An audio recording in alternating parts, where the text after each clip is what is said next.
Hey, everybody. Hi. Welcome to Movie Boners. It's like the best movie show ever. We're a little biased, but yeah, I like it. It's pretty cool.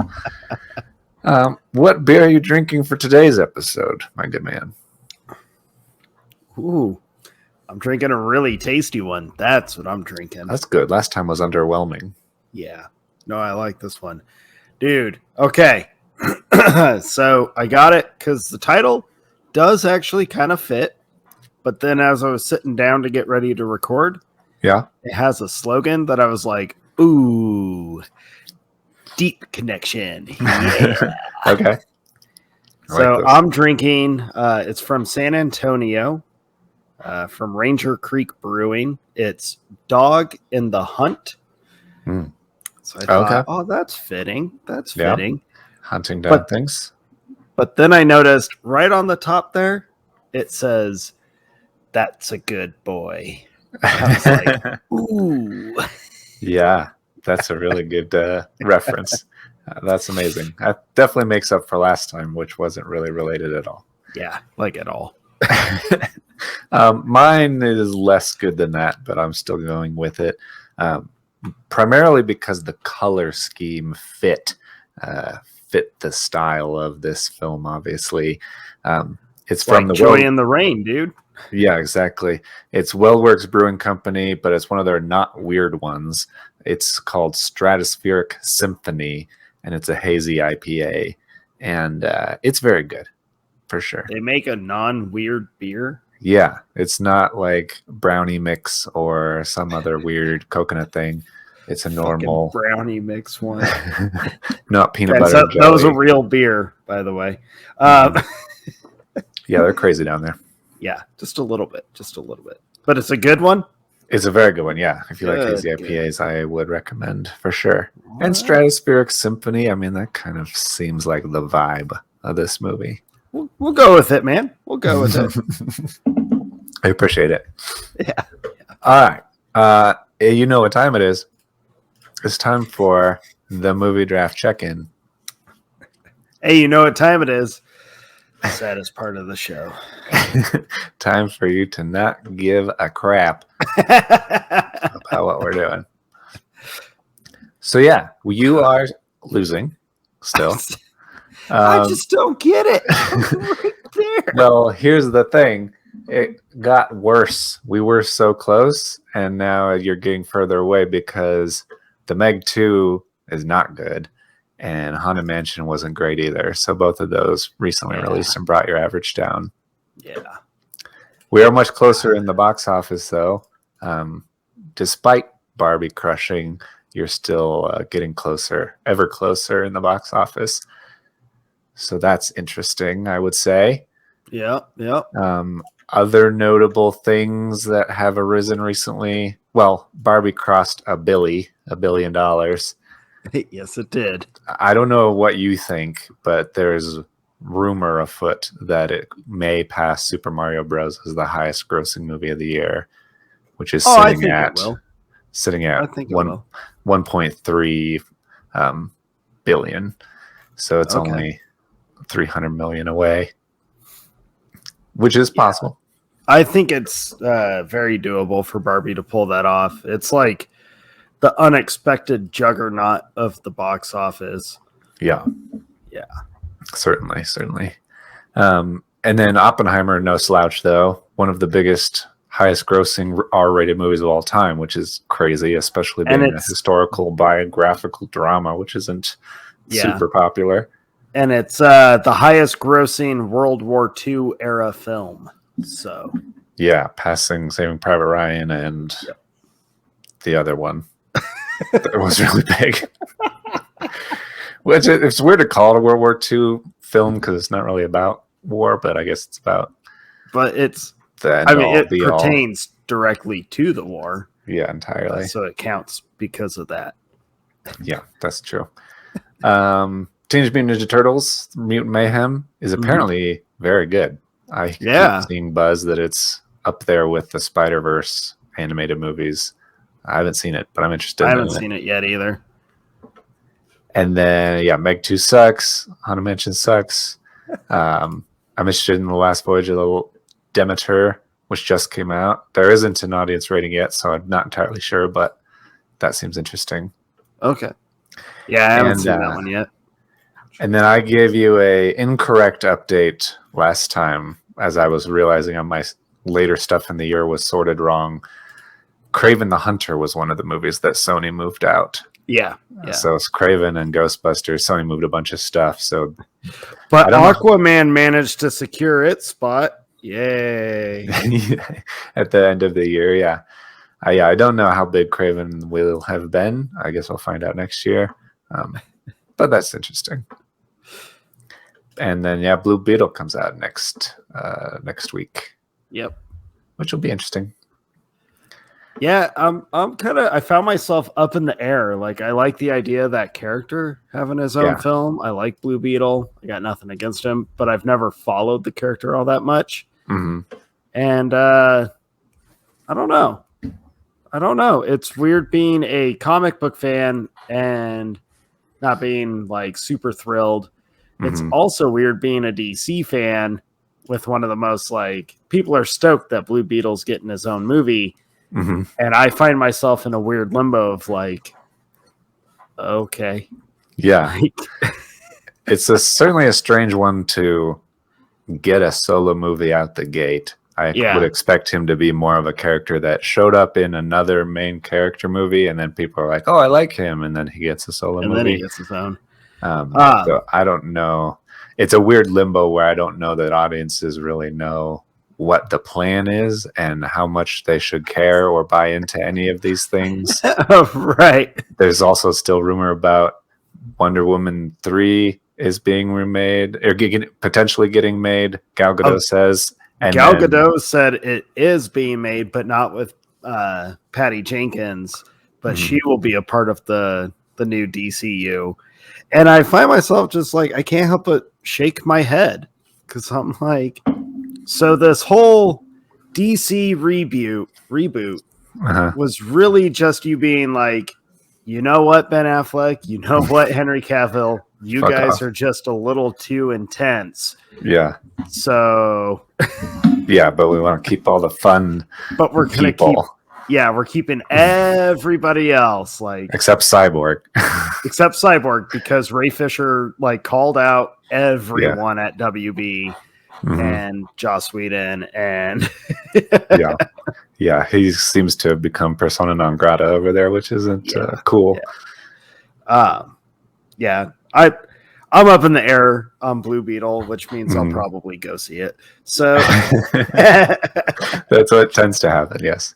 I can't help it. I just can't help it. Yeah, I came really close to watching Flash this week. I have not watched it yet since it came out.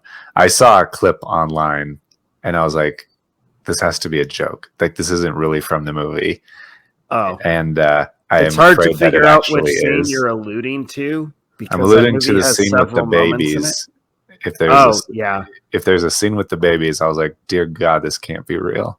That's the opening of the movie. Fun. That'll be great. I can't wait to watch that. But yeah, I'm obligated as well. I've been putting it off, but I obviously have to watch it. I think you're going to watch it and you're going to be like, it's got some really cool comic book moments. It's not as horrible as I think it's kind of been made to feel since it flopped the absolute worst. Yeah. But you will shake your head several times during that movie of being like, dear God, the CGI. Like, just when you think it can't get worse, they up the ante so much. But it was intentional, they said. It's all intentional. No. No way, Jose. It's almost like they were trying to claim it'll be intentional because they just can't. They're rushing people to get the CGI done. But yeah, I really feel like they took the challenge of the baby from Breaking Dawn is still claimed to be one of the absolute worst pieces of CGI ever. Yeah. Let's take that as a challenge. Let's use that as a template and then build a whole movie around it. And then we're going to do that, but we'll tell them it's on purpose. No, sir, no. That baby still haunts my dreams. As it should. As it should. Okay, so since I haven't watched The Flash, some things that I have watched that are new. I promised you last time I would finish Succession, and I have. Oh, okay. I finished season 4 of Succession. It was a good show. I didn't expect it to punch me in the feels so much in season 4 because it did get me at a certain point, and I wasn't really prepared for it. Mostly because I didn't know I cared about these characters because they all suck. But it does, and the acting's really good. I wouldn't say it's one of the best shows of all time, but I do think it's very good and very enjoyable. Pretty easy to watch. So I would recommend if you're into that sort of thing. Cool. And then obviously, I told you last time I was seeing Oppenheimer the day after we recorded last episode. Yeah, dude. I did see Oppenheimer. My life has been destroyed for the last week and a half, 2 weeks since I saw that it. movie. Like, packs a punch, dude. Was I not kidding? Like, that is a lot to process. Yeah, I really, really, really enjoyed it. I thought it was really good. Everything, I didn't get to see it in IMAX, but the theater we saw it in, I feel like the sound was really good, and the loud scenes were just loud enough to be on the edge. And we had heard rumors that maybe some of the dialogue wasn't very clear or anything, but I didn't have any issues with that. It sounded good on my end. Yeah, it sounded great to me. I think people just want to nitpick it. Yeah, because it's amazing. It's very well done, very interesting. I didn't know much about the man going into it other than the obvious, inventing the atomic bomb, but I thought it was really interesting, learned really interesting things. Yeah, I'm going to watch that movie a bunch more times for sure, obviously. Yeah. Yeah. And it was especially fun going into it knowing that Christopher Nolan has said there's zero CGI in it. And so I felt like I just enjoyed the magic of the movie more than I normally do when I go into a movie, because there are shots with like just him imagining physics and lights dancing around in like space and stuff. And I'm like, how'd they do this? How'd they do this if it wasn't CGI? What movie magic did you pull off? And so there were a lot of scenes where I was like, that's probably a model. But it was much more fulfilling, I feel like, than a normal movie for that reason alone. Oh, yeah. I agree with you. God, Oppenheimer was so good. And I couldn't remember what he said about the difference between the black and white scenes versus the color scenes. I looked it up after, and it's that the black and white are the more objective scenes from somebody else's perspective of his life, and then the color scenes are all subjective, kind of his own perspective of his life. And so knowing that will feed into the next time I watch it more, paying a little bit more attention to those changes. But it was incredible, obviously masterful and beautiful. It was, to me, like the acting in Oppenheimer from everybody was on such a higher, like, everyone hit a new peak in all their careers, and they're all veterans. They're all amazing. They've proven themselves time and time again. But I was like, every scene to me was just, holy shit. Yeah. This is what it's like when everyone is on the same page, bringing the same dedication, everything to it. And you can tell. Oh, and Cillian Murphy, like, right? Yeah. The dude absolutely. Just like, how is Cillian Murphy not a leading man in everything?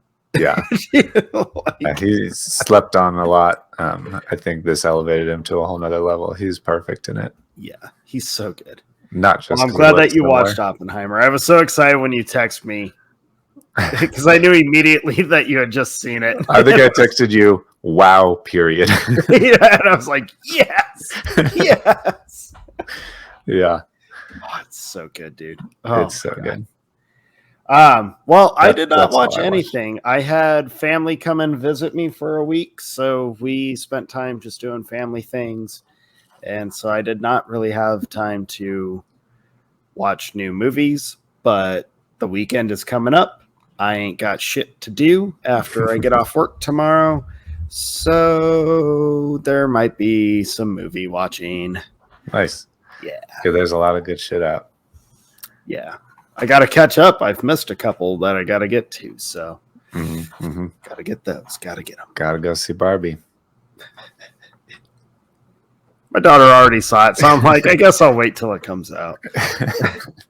I'm like, there's a couple movies more up my alley that I'm looking more forward to. So, That's true. That's true. Yeah. All right. So let's get into today's episode then. Yeah.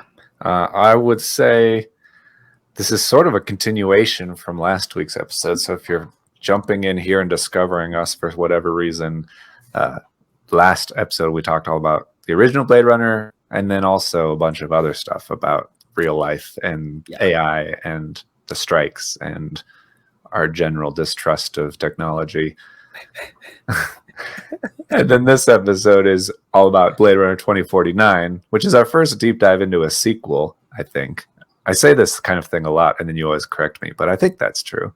No, I think this one is true. I don't think we've done actual sequels. We've done... Yeah, no, we've never done a sequel deep dive. Got one right. Yeah. All right. All right.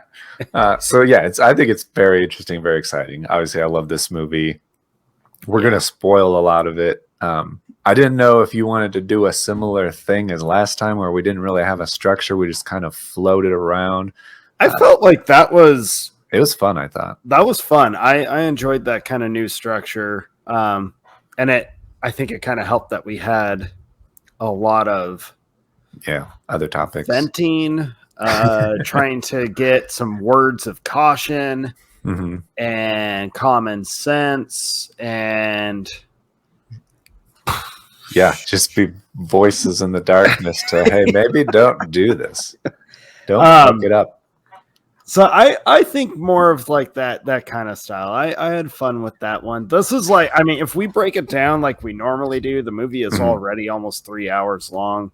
If we try to break it down like we used to or normally do, I feel like we'll be here for a long time. And I also do think that 2049 is a much deeper movie and bigger movie than the original. The original, obviously based on the book, has a lot of philosophical questions and comments and ideas that we definitely tackled last time. Unless you ask Ridley Scott, and then he's like, hell no. Yeah.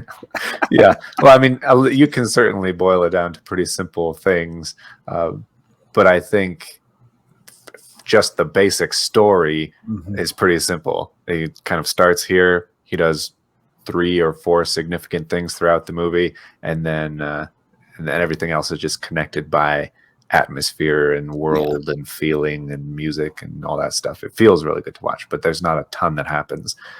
And the best or the most mind twisting, or I guess most meaningful message is in the final monologue that he gives.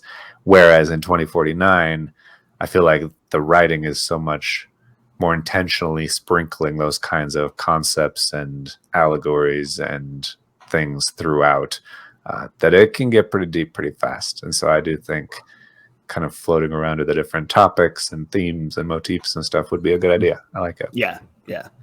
I vote that. And it sounds like we have unanimously voted 2 out of 2. Yes, the motion is passed.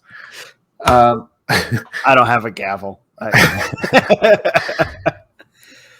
So full disclosure, and you kind of brought it up at the end of last episode, I love Denis Villeneuve.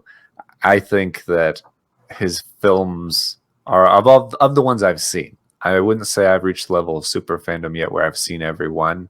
I haven't seen Maelstrom. I haven't seen Incendies, I think.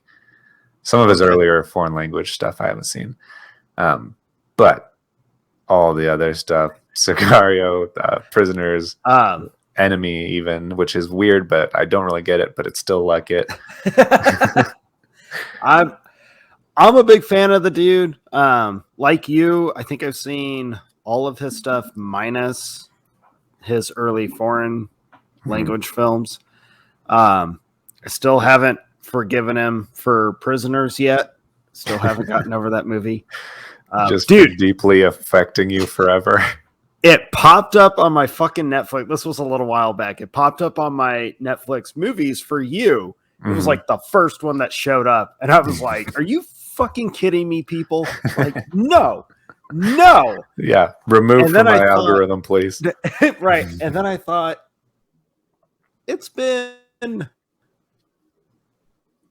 years. Yeah. Since I've watched Prisoners. And I was like, maybe I try it again. Maybe we get through it. I'm sure I'll be able to handle it, just considering some of the content you and I have watched. Yeah, since then, it can't be worse than that. Right. And I was like, I think I'd be able to be just fine during it.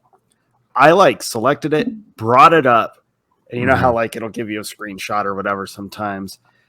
And instantly I was like, nope, we're not doing it. Nope. Because that movie hits so deep to me that it's like, man, I just don't know. I don't know.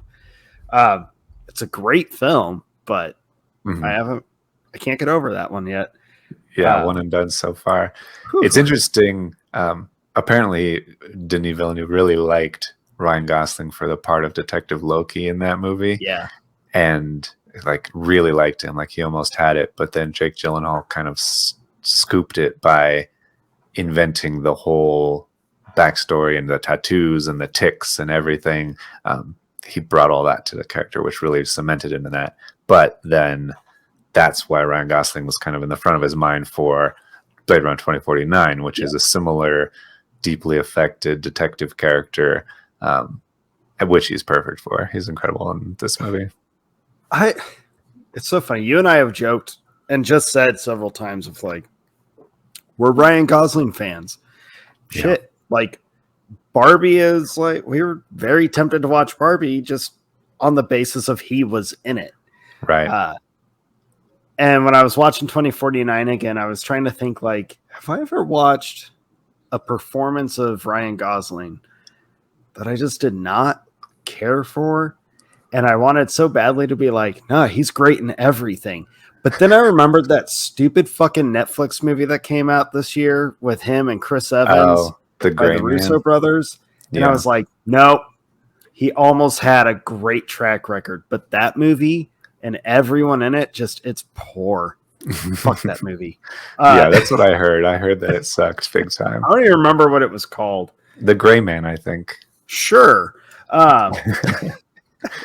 Yeah, he was young Hercules back when he was a kid, and has just crushed it forever. I feel like he's underrated because he's so handsome that people don't give him the props they deserve. But his range from the ability to be so funny and then so moving and romantic and emotional and then serious and dramatic and sad, he has it all. He does. And he's handsome as hell. Just gonna throw it out there. Several times. I'm just making sure you heard me. But yeah, if it wasn't for Gray Man, I'm dude, Gosling is he's so good in everything he does. And he is perfect for the role of Detective K. Yeah. The look of him.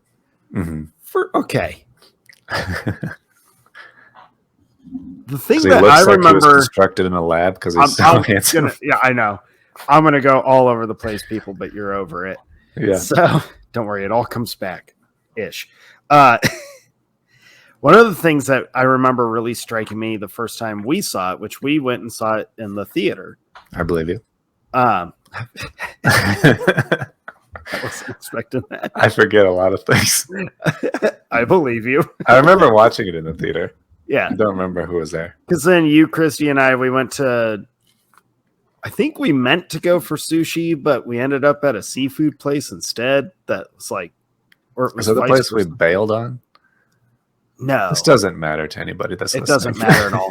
Anyways, I just remember we went and saw the movie, and then we went and ate and talked about the movie. And I remember Christy telling us she didn't, I don't even know if she ever saw the first one. No, certainly not. was I never think I like, tried to get her to, and then we started it. She's like, no, immediately, no, I'm not watching this. and I remember her like not being a big sci-fi. Like it just doesn't do a. It's just not her cup of tea. Hmm. But I remember the three of us were just like awestruck by this movie. Yeah.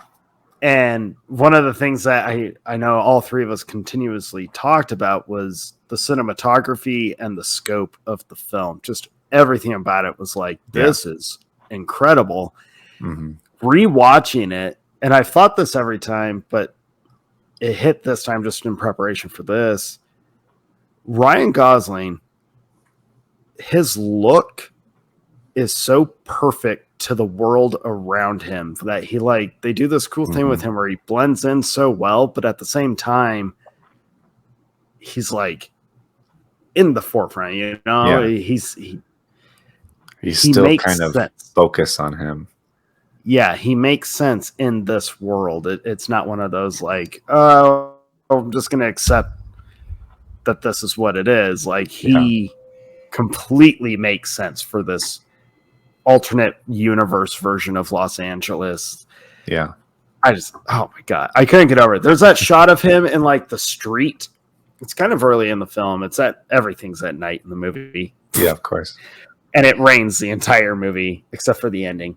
But it's like one of the cars drives by and he's just standing there in the road and like the lights from the buildings just barely like graze across him. And it is one of those things I instantly thought like, I should make that my screensaver on something because it just looks so incredible. And it's just a dude standing in a street in the rain at night.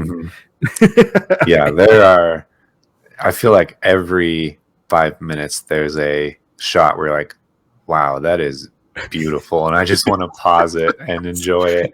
Right. You're just like, can we just hold this for just like 5 more seconds or 8 more seconds? Which so to those that might not really think about it, 5 or 8 seconds of nothing happening on screen except for just a shot. That's forever. Yeah. Like yeah. And most film editors will just cut that stuff down. Yeah. And I'm like, this movie needs it. Did you hear it was apparently a 4-hour film originally? Oh, I believe it. Yeah, absolutely. With just the scope and scale of everything, you could easily add all that. Which I was like, man, I would totally take a 4-hour cut of this movie, maybe see more with Wallace and his quote unquote angels or like. Yeah. Well, there's also I mentioned last time, and I don't know if you watched it, probably not because you said you weren't going to. There's the little shorts that they released in conjunction with it. Did you watch any of those? I didn't. Okay, I'm going to give you a little rundown so that because there's a couple that are very short, like 5 minutes. Yeah. So there's the Blackout 2022 anime, which I did watch. It's like 16 minutes. I don't generally care for anime, but the art style in it has a more good art moments than not good art moments. And it basically tells the backstory that they allude to here, where in 2022 there was I think the opening crawl mentions it as just like some violent rebellions that happened, but it gives more backstory to that in the sense that it describes replicants actually basically commandeered a nuclear missile, bombed a city, and then also attacked and destroyed a bunch of data centers, dropped an EMP, I think is what it was, cut out the power, all this stuff, destroyed all the data for everything, including like records of who's who and what's what and who are replicants and who are not and all that stuff, in the hopes of basically gaining their freedom. And because there was a human supremacy movement, which I think, based on our conversation last time, that you would probably fall into, that human beings are human beings and replicants are not, and they can never be people, I think. So, and so there, which is a weird conversation, but I think is a big part of this movie. And so that was the whole thing in 2022. There was a big, I guess, fight between them, and that feeds into a lot of Kay's boss's motivation in this movie. So that's the first one, 2022. It's like 16 minutes long, not hard to watch. Yeah.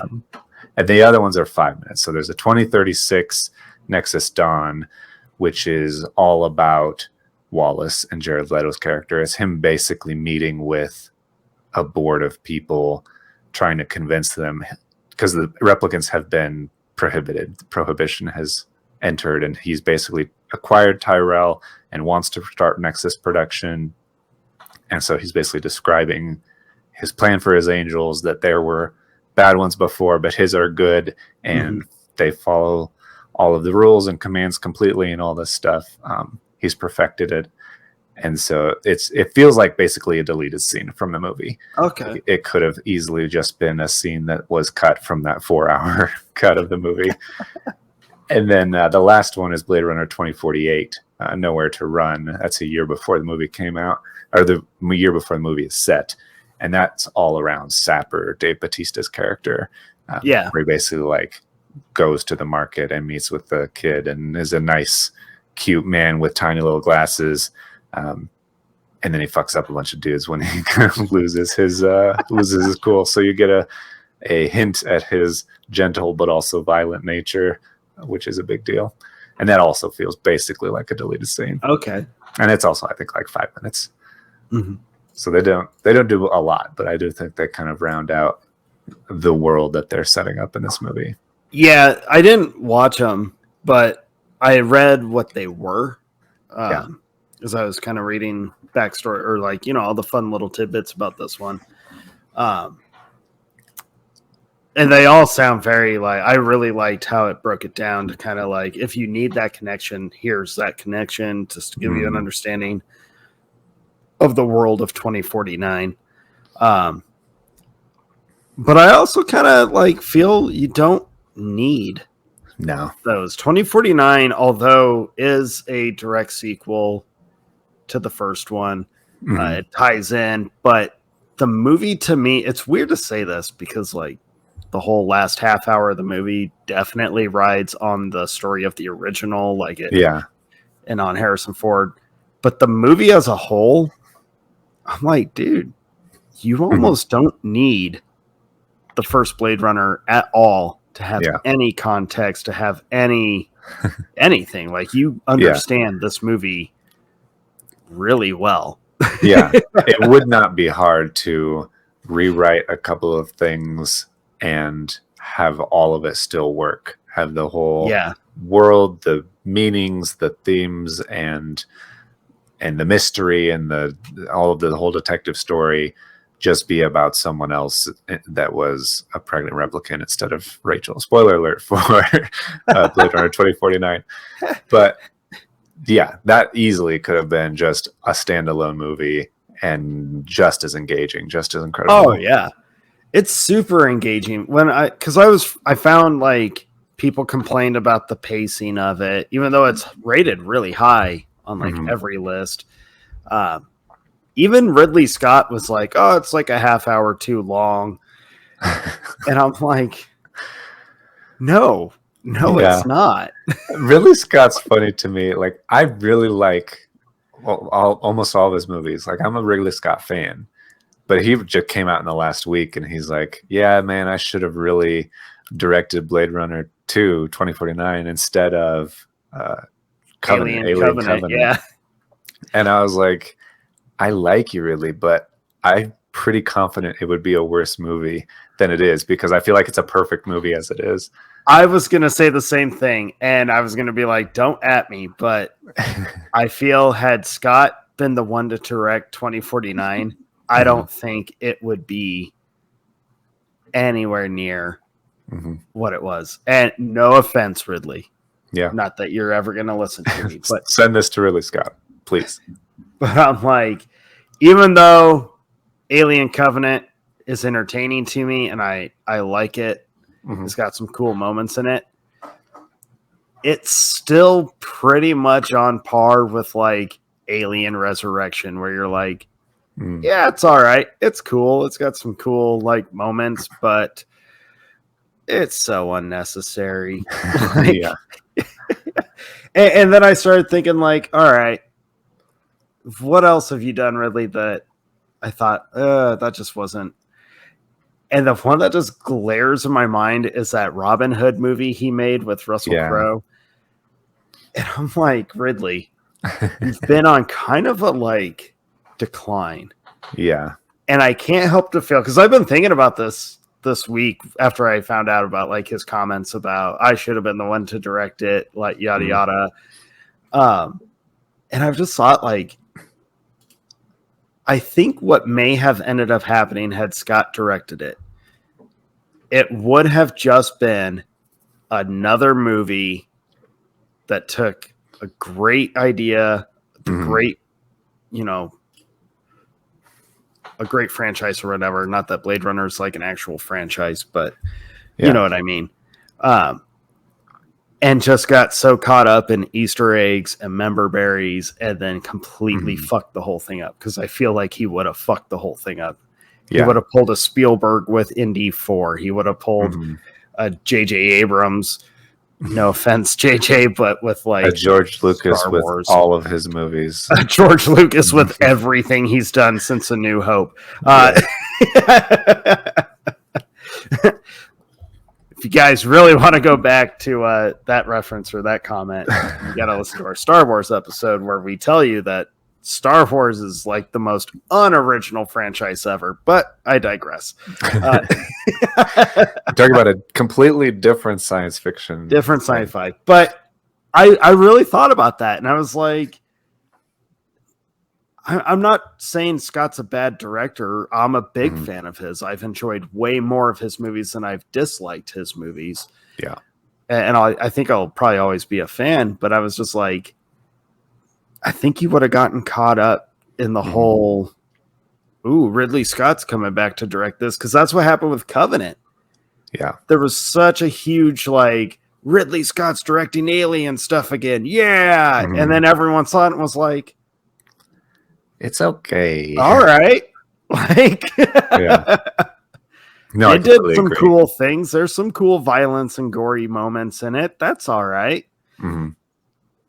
But all right. Like, yeah, I think there's a time and a place certainly for someone else to take over and breathe new life into it.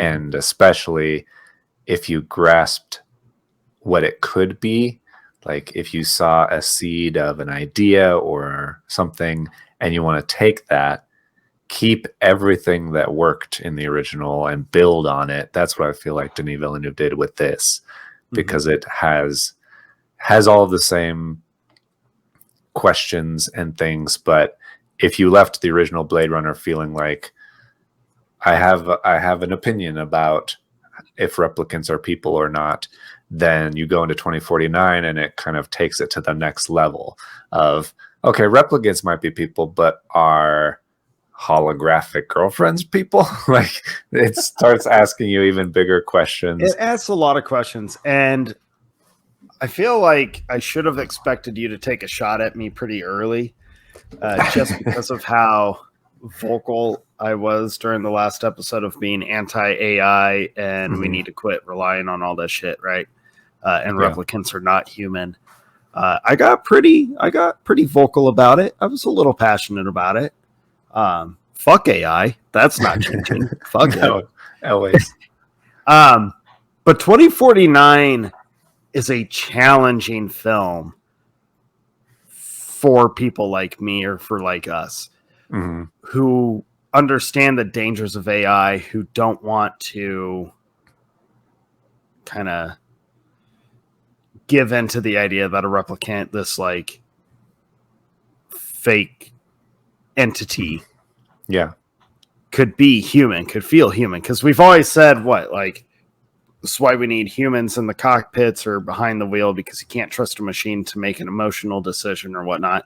Right. 2049 completely challenges everything about it, because the only humans you see in the movie are very few people. Yeah.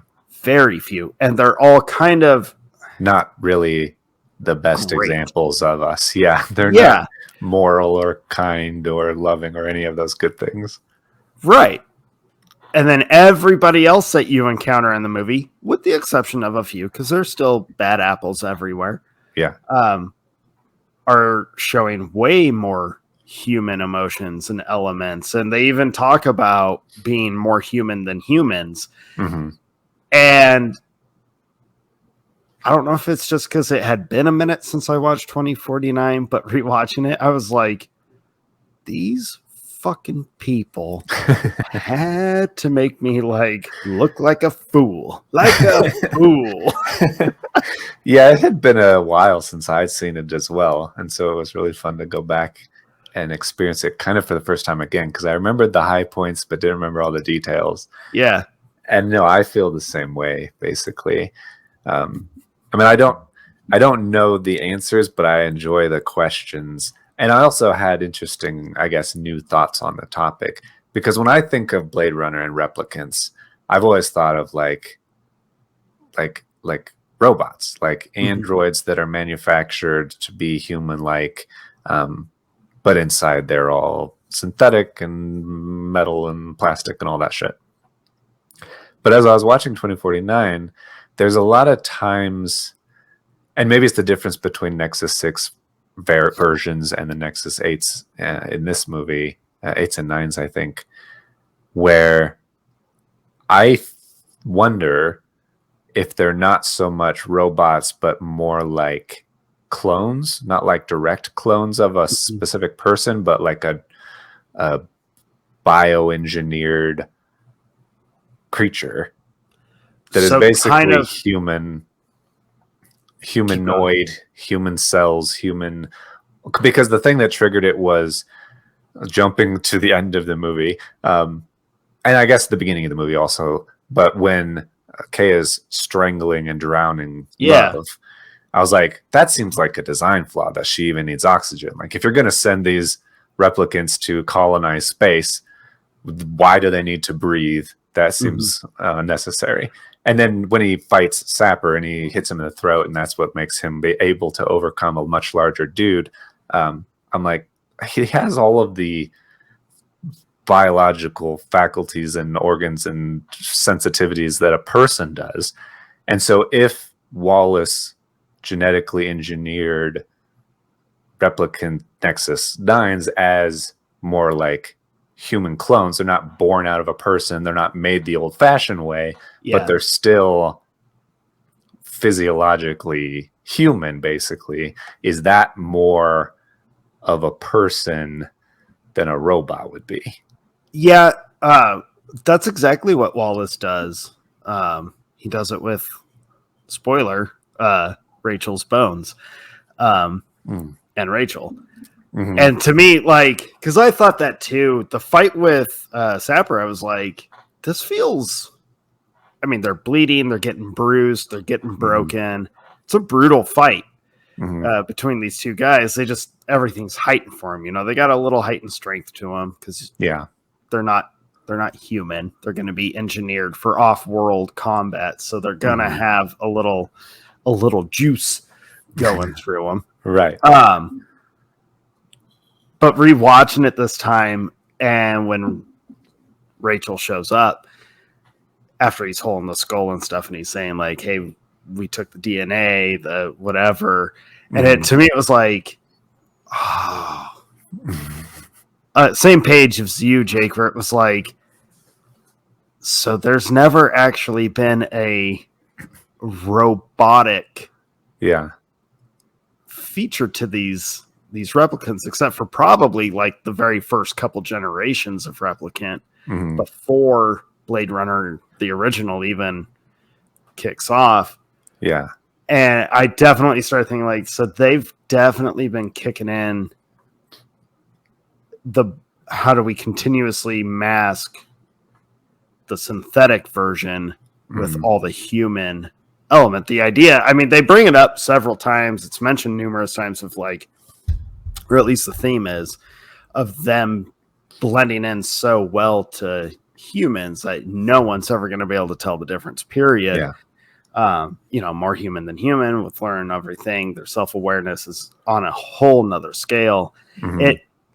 It kind of made me think of, on top of the cloning some form of DNA, and then with the idea of how they're implanting memories into a replicant, from the original Blade Runner and in this one. Yeah. It's that kind of principle, but on a whole nother scale of like, now we're just implanting nerves. We're implanting the circulatory system almost. You're going to bleed. You can die from physical trauma. Yeah. And the time frame is lifted so they can live a full life. They all seem to be quote unquote born as adults. Like you get manufactured and shipped off as a full grown person. That's why they implant the early life memories, so that you are relatively normal and not a total freak. But yeah, that seems to be the idea. Which to me is just another frightening thought. Yeah, no, for sure. Cloning has always been kind of a hot topic. I remember back in the 90s when it was a big deal that they cloned, I think it was a sheep. Yeah, that was a big deal. And then like every now and again, you'll get a new like, hey, we tried cloning this. Hey, we cloned this. How crazy is that? Hey, we like replicated an ear. We grew an ear out of nothing. You're like, cool, but wait. Yeah. In 2049, they'll be able to grow an entire person. Yeah, it's with their own intelligence and personality and logic and stuff.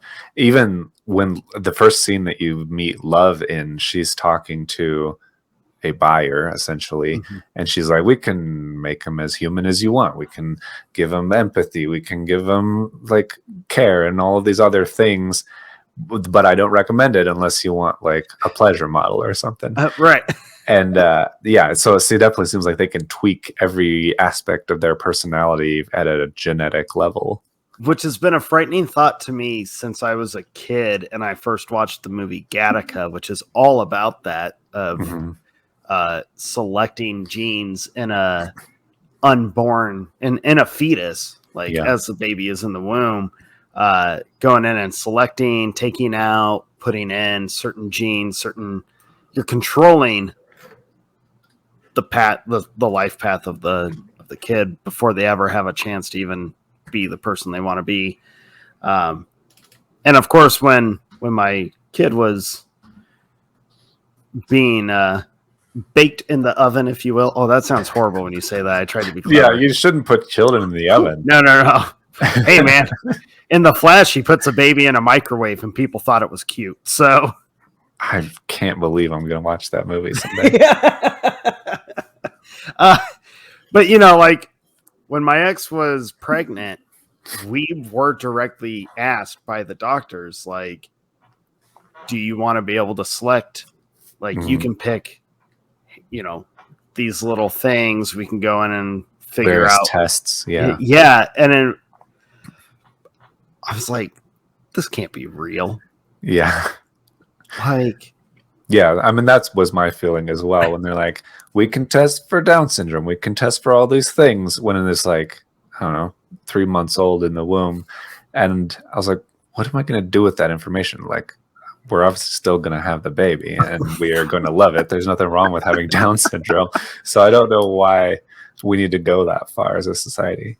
It freaked me out. And then it's been a while since I've been challenged with that kind of thought process. And then I rewatched 2049 this week and was like, everything that I was pretty passionate about on that last episode and have been throughout your life, kind of the last 14 years, it really came back. And I was like, I understand what they're doing. And now that I have an understanding that these replicants aren't robots, like you see in like Alien, the first Alien, these replicants don't bleed milk. They don't spit up, all this like weird white liquid shit, and they don't have tubes that flail, and they don't sound robotic as they start to die, except for Pris in the first one. When she gets shot, she kind of like spasms out. She short circuits just a little bit. Maybe it was just that model. it had a tweak in it. But But these replicants bleed blood. They can die. You assume of old age. They're probably never going to actually get sick, but they can die of old age, or if the body is just beat too much, it's going to expire. Yeah.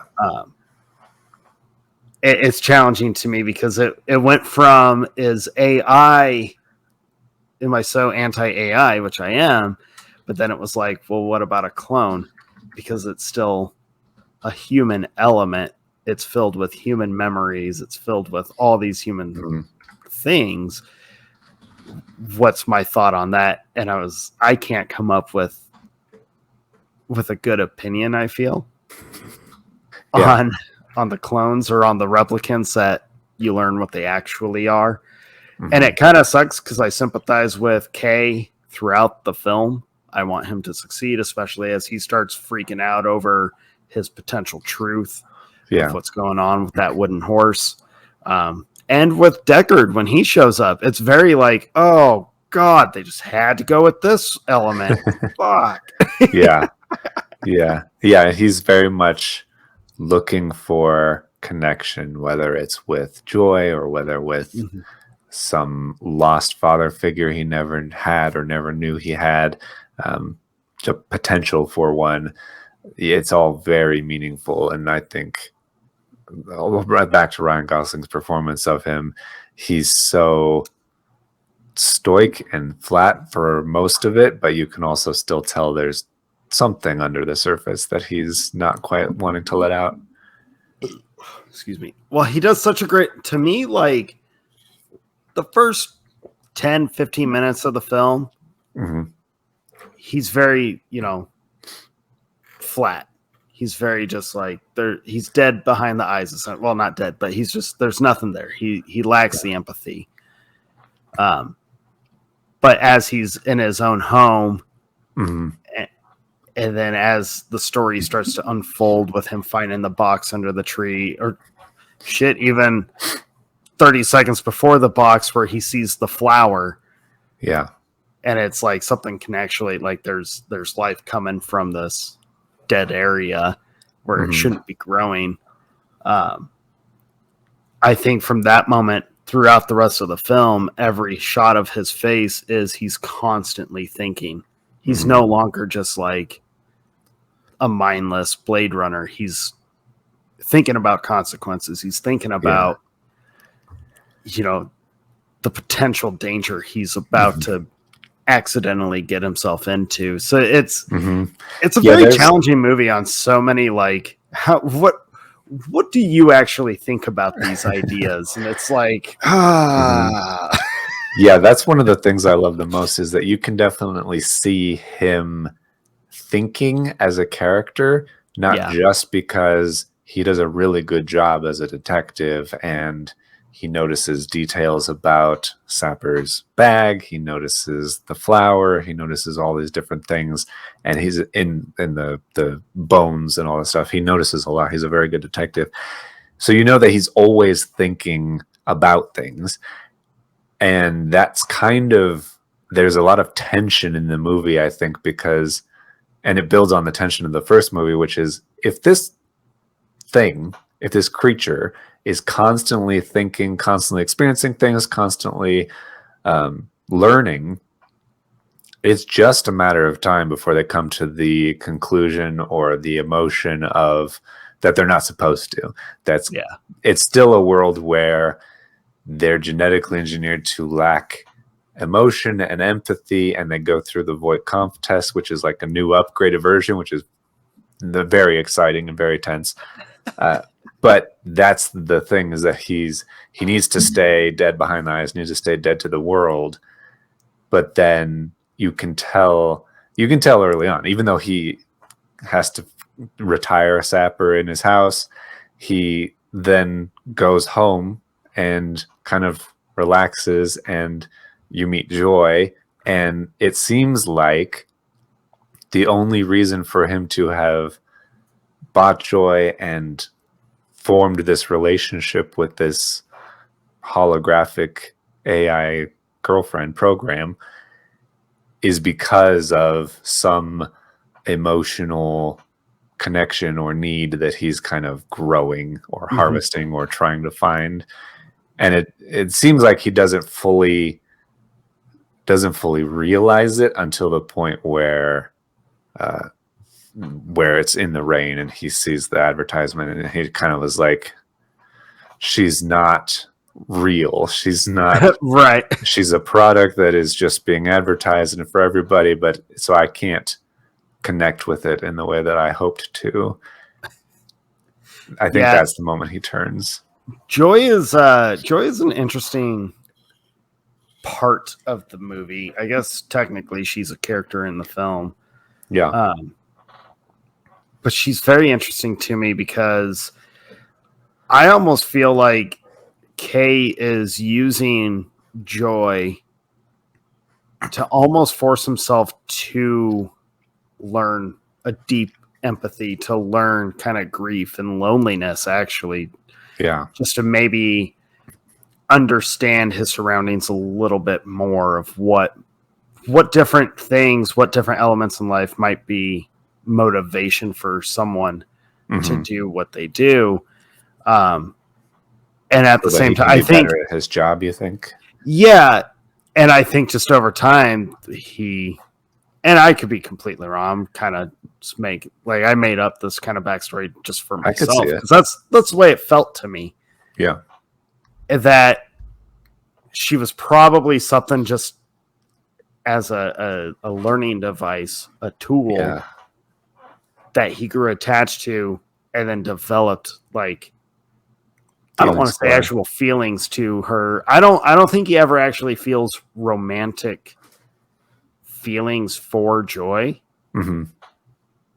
But I think he definitely has that connection to her where she kind of serves just like an outside voice for him, a voice of reason almost, which is not supposed to be a synthetic thing. They're not supposed to have an extra, inner thought or a second voice.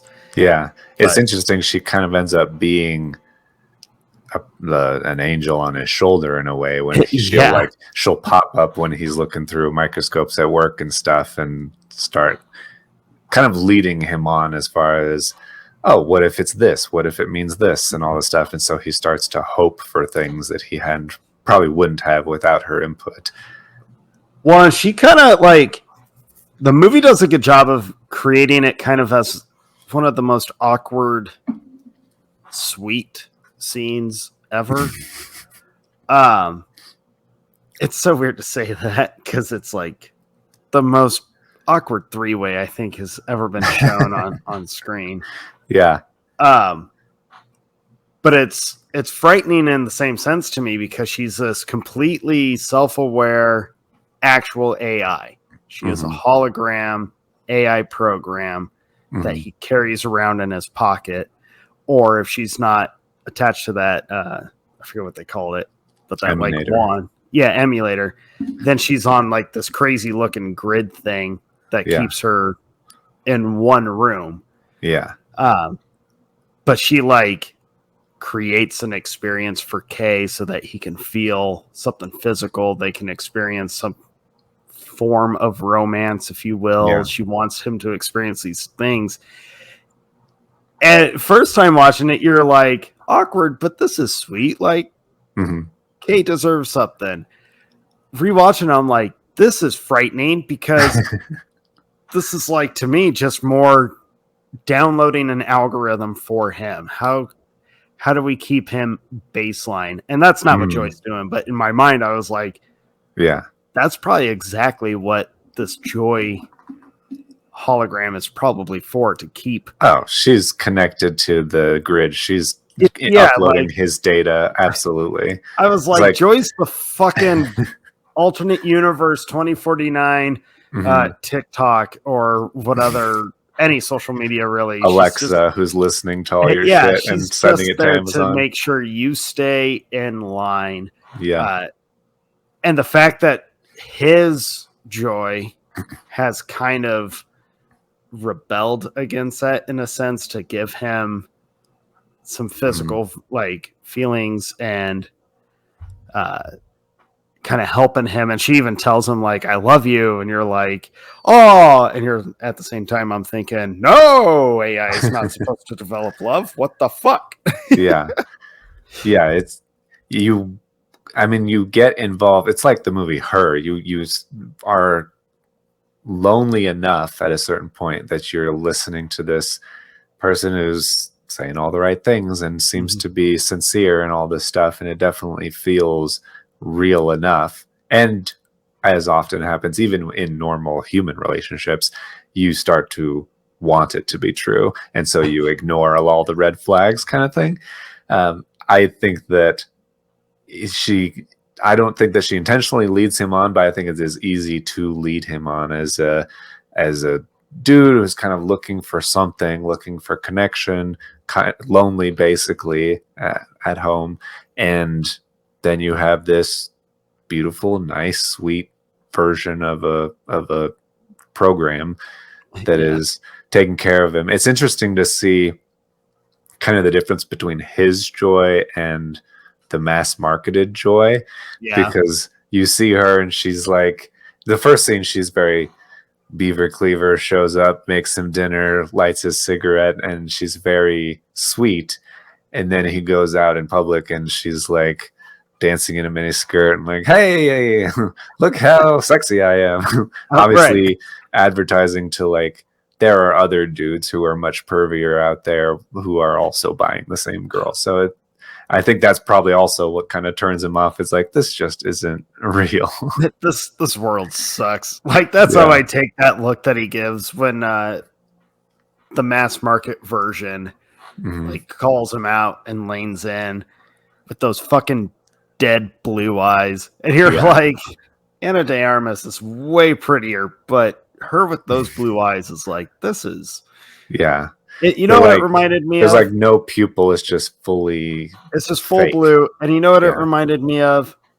Fucking Other Mother from Coraline. It's those terrifying button eyes. I was like, evil, pure fucking evil. Yeah, it's a warning sign. My opinions are validated. AI is evil. I think it's an interesting thing though, because like I said before, it builds on the conversation of can she be real? Can she be real enough to warrant being considered her own person? If she's self-aware, she knows she's an AI, she knows she's trapped in that room with that device.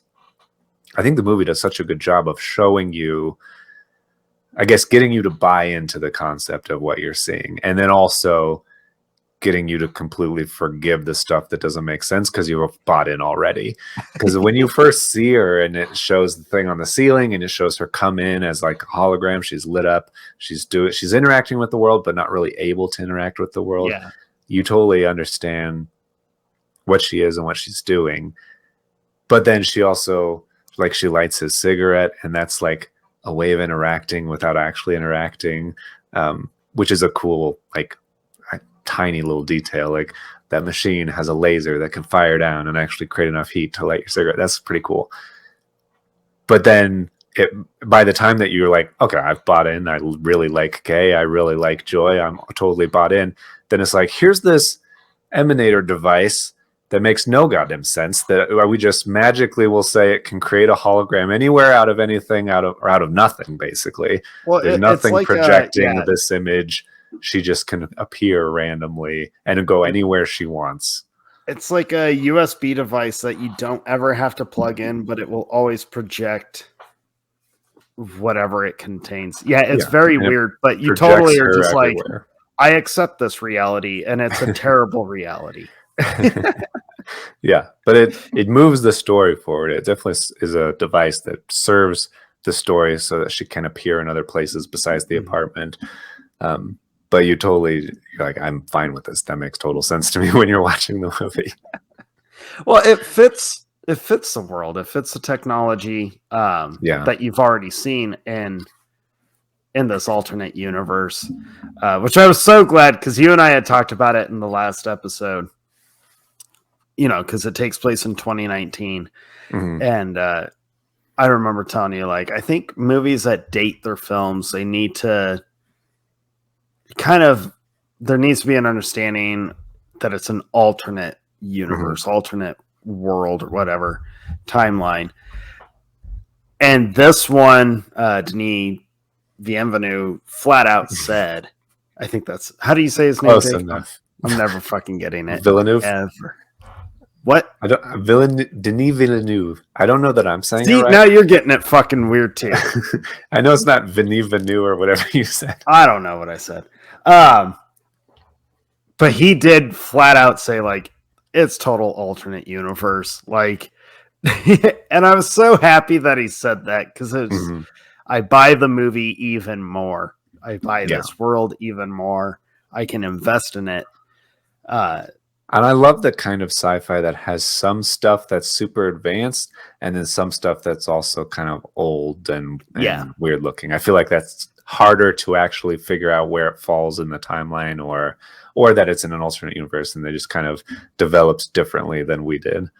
Dude, I love the farm that Batista's character has at the beginning, where he's like, he's farming these like slug kind of creatures.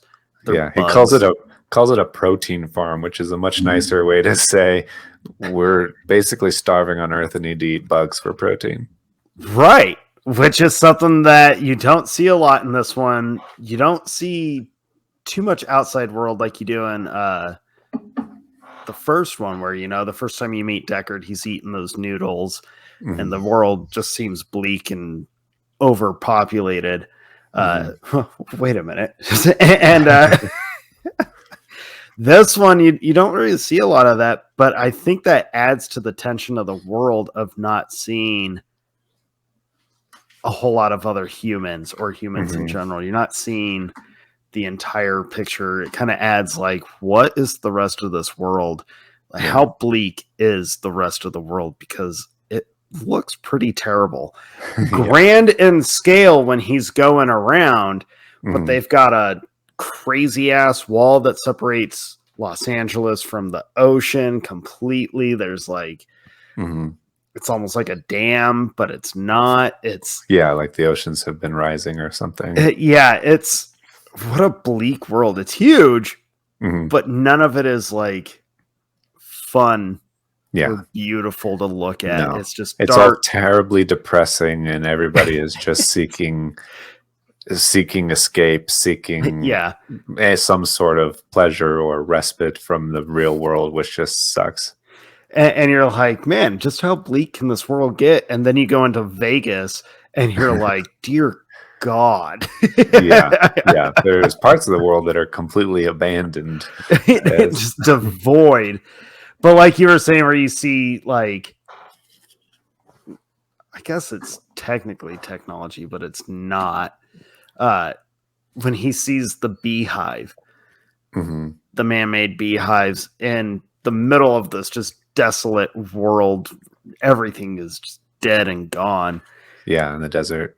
There's something so striking about that to me, of just seeing the beehive alone in this like super dusty, just orange, yellow world. And then you see this life and you're like, it looks so out of place, but it's almost hopeful that it's there.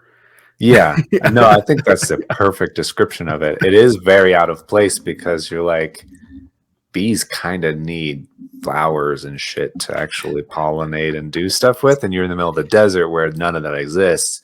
But it is also hopeful, because you're like, there's life here, there's animals, there's people using these animals for honey and food and stuff. So as you're like, this is a good thing, this is a life thing. Yeah, and for those not paying attention, the beehive is kind of a connection to Batista's character, of like, or an added connection to him, because you assume, or you're supposed to assume, that his character helped, farm these bees and get this beehive sustainable to the point where it needs to be, and to help Deckard out. Yeah, he was a friend and supporter, and I guess just friend of Deckard and Rachel, that they stayed with him. They were definitely friends, it seems like. which I like that little connection. It took me a while to make it. And then when I did, it was kind of like oh man, I love it when a movie is smart enough to be able to like set up something and connect to it later on through something that you just like, you would never think of right off the bat. And just like, that's good. That's a clever moment. There's a lot of times in movies where you're watching it and you're like, okay, I buy into it just so that I understand where the movie goes from here. Yeah. But I'm not going to think about it too hard. And then if you do think about it too hard, it kind of falls apart. I love those movies where the more you think about it, you're like, oh, that makes perfect sense. That's exactly why this person would do this and this person would do that. And because this relationship exists. And I have that with the horse in this movie, with the little horse and Kay having it in his memories and him really wanting it to be connected to that, but really it's connected to Deckard and his memory of the unicorn from the original movie and all this stuff. I'm like, dear God, that makes so much sense. I love this movie. And that's something that also kind of makes Kay unique in this world. The fact that everyone knows and understands like Blade Runners are replicants now. But he focuses on that memory.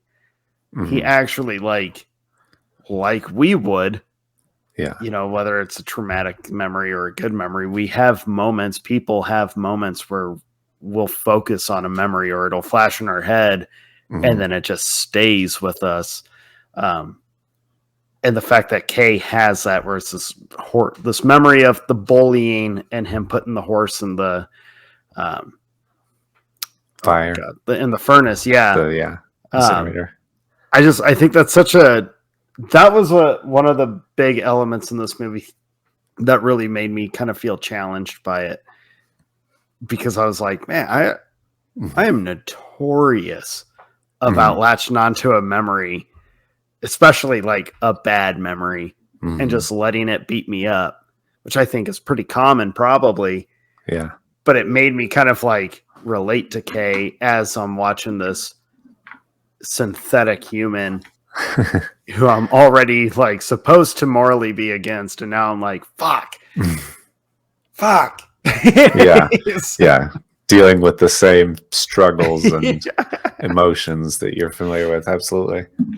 But I love Kay's journey through this movie. I think the investigation where it takes him, the different characters that he meets. The investigation so cool is like my favorite part, because the mystery of the movie and the mystery of his in detectiveness is very well done. I feel like that you care about him and you really understand his hope that he starts learning about this replicant that got pregnant and gave birth, and they don't really know where the baby is, and he has a tumultuous or really unsure, undocumented past. So there's a question that the movie poses, or a possibility that the baby is him and that he was actually born, and he talks about, well, I've never retired a replicant who was born before, and if you were born, maybe you have a soul, maybe you're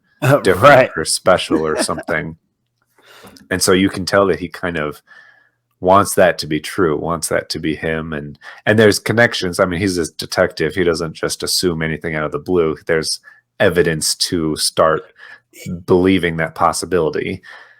When he's going through the different slides of DNA from like 30 years prior, or code. To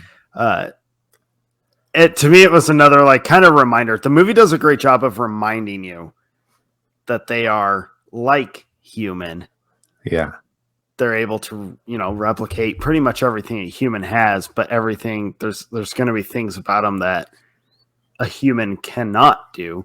And one of my favorites is actually his ability to read all the code on the 3 separate slides as he's running through it, down to be able to pick like, oh, here's our matches. Something's like, this is mysterious. This isn't supposed to be right.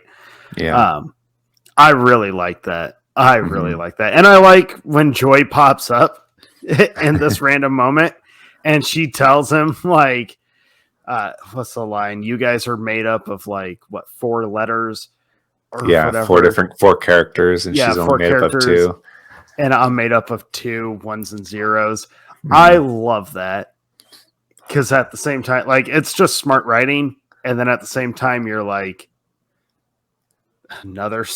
like, she's fully self-aware. This Yeah. has to be dangerous. Like, he just got lucky with this model, but a fully aware to the point where she's completely okay with, oh, I'm just code. I'm ones and Mhm. zeros. You're like, I don't trust this. Or at least for me, I don't trust that. Yeah. Yeah. But I love the investigation. I'm with you. I think the investigation is one of the best elements, if not the best element of the movie, Mhm. with the exception of the cinematography, because it is Yeah. off the charts. One of the most beautiful movies ever. It's so good. It's so good. I had to laugh because you and I, a long time ago, we talked about these two, Nolan, which we still talk about, and Mhm. Denis all the time. And we talked about they have kind of similar eyes Yeah. for what they want you to see and how they're Mhm. going to show it to you. Everything's on just a much bigger scale, but it's like deliberate and it makes sense of that scale. Yeah. That you're seeing. Yeah. But also both able to get very intimate and personal to where that you connect to that thing. They have such very similar deeply. styles, and it made me laugh because I thought, like, man, I wonder what, like, a Nolan version of this movie would have looked like. Mhm. Probably different. Definitely different. Obviously, it would have all been IMAX, and Yep. and I did laugh because I was like, I don't know that Nolan would have even wanted to do it just because of the fact that he would have been forced to use a lot of CGI. And Yeah. he's so adamant about not using that much CGI. Yeah. But then I found out Nolan was considered for the director of 2049. Like, I believe they that. wanted him to do it. It's like, that's kind of funny. Mhm. Because the movie, there's scenes in it that I'm like, that feels like a Nolan style. Mhm. When his ship's going across on his flight to San Diego, that whole path that he takes feels very Nolan-esque to me. Like, Yeah, it's very interstellar. yeah, Absolutely. I lost my train of thought. Your turn. So I mentioned before the Voight-Kampff test that Kay takes. Oh yeah, That's the baseline. Yeah, the baseline that he has to check in and make every time. That's one of my favorite parts, I think, because it takes the Voight-Kampff test from the original, but it also understandably and practically upgrades it. It's not the interview format that we're used to from the original. It's more of a targeted and perfected series of questions that are designed to induce stress on the subject, and then also try to distract him with questions about emotion or connection or feeling, while also trying to get him to do a simple task, which is just kind of repeat these certain lines whenever they're said. And so the first time, I love how Ryan Gosling plays it, where he is very kind of like detached and very simple. You feel stressed as the audience listening to it, but I've he is stressed also so much during that screen. he is so he's been through it a million times, and so he's totally fine. But then the second time he has that test, you've been on the journey with him, you've seen him with joy, you've seen him hope for things, and so you just know that it's not going to go well. And so when he's in that test and you can tell he's starting to get rattled, you're so stressed the whole time. Well, and then you hear the guy, the mystery voice being like, "You are way off baseline. Like, Yeah. Yeah. Yeah. It's a good example of how much of a benefit it is to have your boss like you, because if he was anybody else, he would have gone straight to the trash compactor. But she gives him 100%. He would have been retired on entry. She gives him 48 hours after that to like do whatever and try and figure shit out, which is generous, I think. Well, and generous indeed. But when she is retired, or not retired, when she is murdered, his failed baseline is still on record. So you would imagine whoever takes her place is going to immediately be like, oh, we have a Blade Runner who failed baseline. We need to take him out. He's been on the run for 48 plus hours. Mm-hmm. We really got to take him out. Mm-hmm. Like, you would almost feel his chance of actual freedom or life is completely gone. The moment his boss is murdered. Kind of have hope that if he can like get it all figured out and taken care of in the 48 hours, he'll be okay. She'll like do something to fudge the system. Yeah. But with her out of the picture, he's fucked. Yeah. I also get the idea. It's not the kind of thing that you can like compose yourself and come back to work and be fine for the next 20 years. I feel like it's the kind of thing where once you learn feelings and emotions and empathy and you develop that, there's no going back. It's like the genie's out of the bottle and you're now a full-fledged person. That's the end of a replicant, I think, in all cases. Like, guess you're gonna move out to Vegas, dude, because that's the last place apparently you're able to go. Yeah, I mean, that's the whole point. That's the whole reason in the first movie that they had 4-year lifespans, because it was like around that time they start figuring shit out, and, and then things go sideways. So we'll just bake in a 4-year lifespan, and it won't get too bad. Now they can live a full life, maybe even longer. I think I don't remember if it's in this or the extended thing, but Wallace definitely says they can live for as long as somebody's willing to pay for them, basically. Yeah. Wallace, dude. Leto isn't in the movie for very long. I mean, he's only got 2-3 scenes. 3, I think. Yeah, I'd say 3 or 4. 3? I know they're in his like palace a couple times, but I thought you only actually saw him maybe twice. Regardless, 2 or 4 times, very little screen time. But he is like 15 minutes in a 2-hour and 40-something minute movie. Yeah, but he is effective. In this movie, and I got to give Leto credit for this movie, and it might be because he seems to have been on a Jesus complex for the better part of like 15 years now. With the beard and the long hair and the kind of the flowing robes. But I really like him as Wallace, and I really feel like it's such an underrated performance from him because he is to me like he is the God complex of this alternate universe. 100%.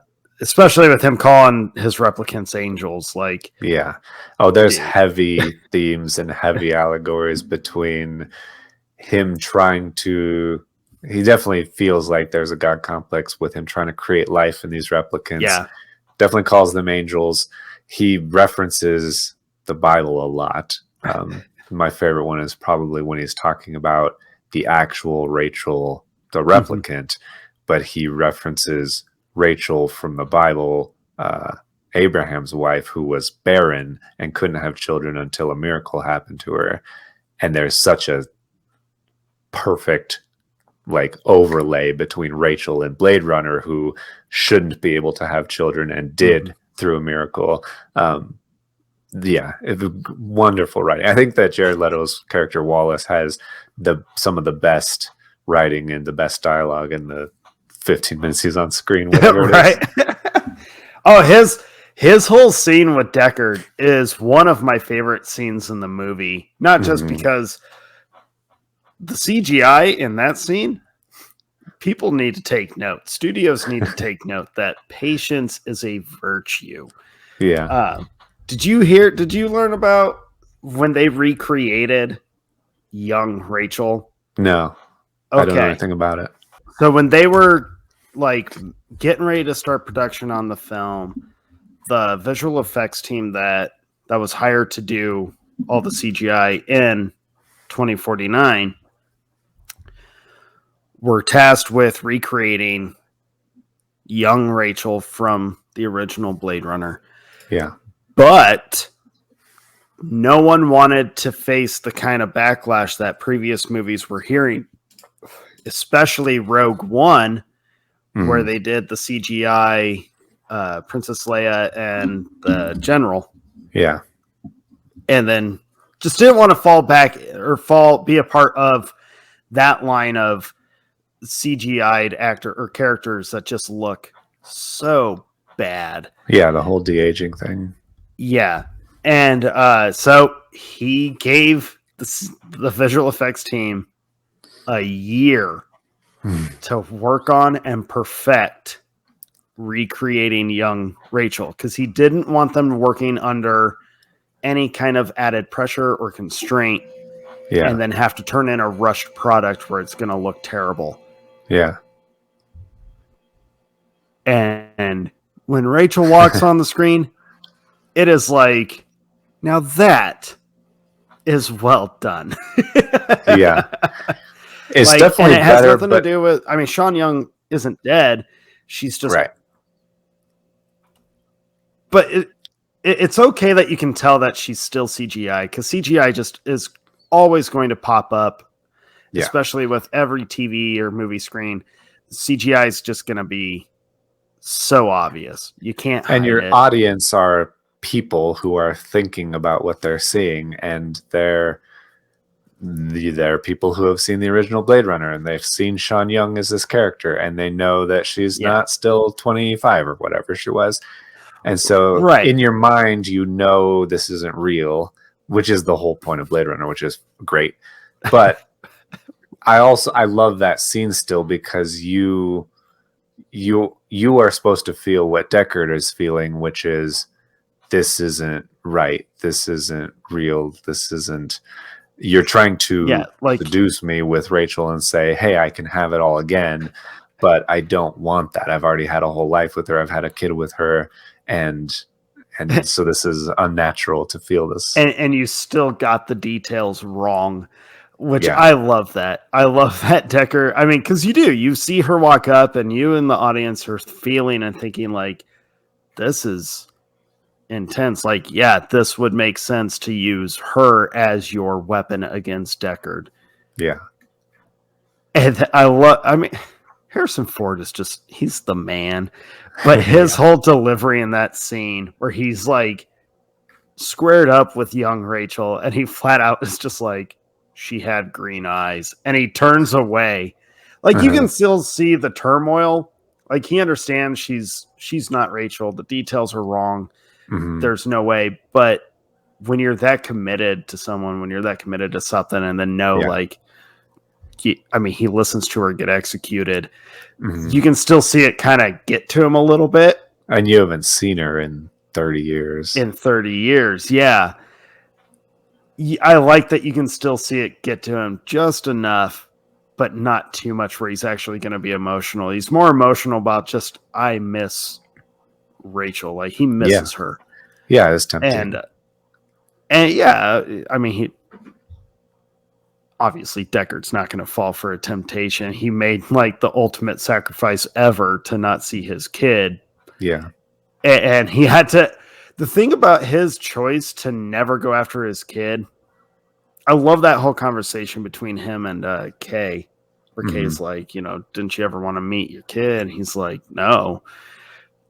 And he's immediately, as a parent, I'm like, what the fuck? Yeah, but then immediately, like, as you're kind of frustrated to hear that, his whole explanation of, I didn't want her to be hunted. for her entire life. I can't let this happen to my kid. I'm like, man, I kind of feel that, because a part of a parent's job is like, you have to make well, you hope you don't have to, but sacrifice is part of parenting. Yeah. And every parent fears the ultimate sacrifice, but understands that should the ultimate sacrifice have to be made, like it'll be made. Yeah. Whatever that sacrifice looks like. Yeah, I will do whatever at my own discomfort, or if I don't like it, as long as it benefits your child, you know? Right. Like if it's going to further my kid's life and for the better, then I'm going to have to be the one to bear this weight, because the kid doesn't need to. And I think 2049, I remember the first time watching it, that theme really hit home.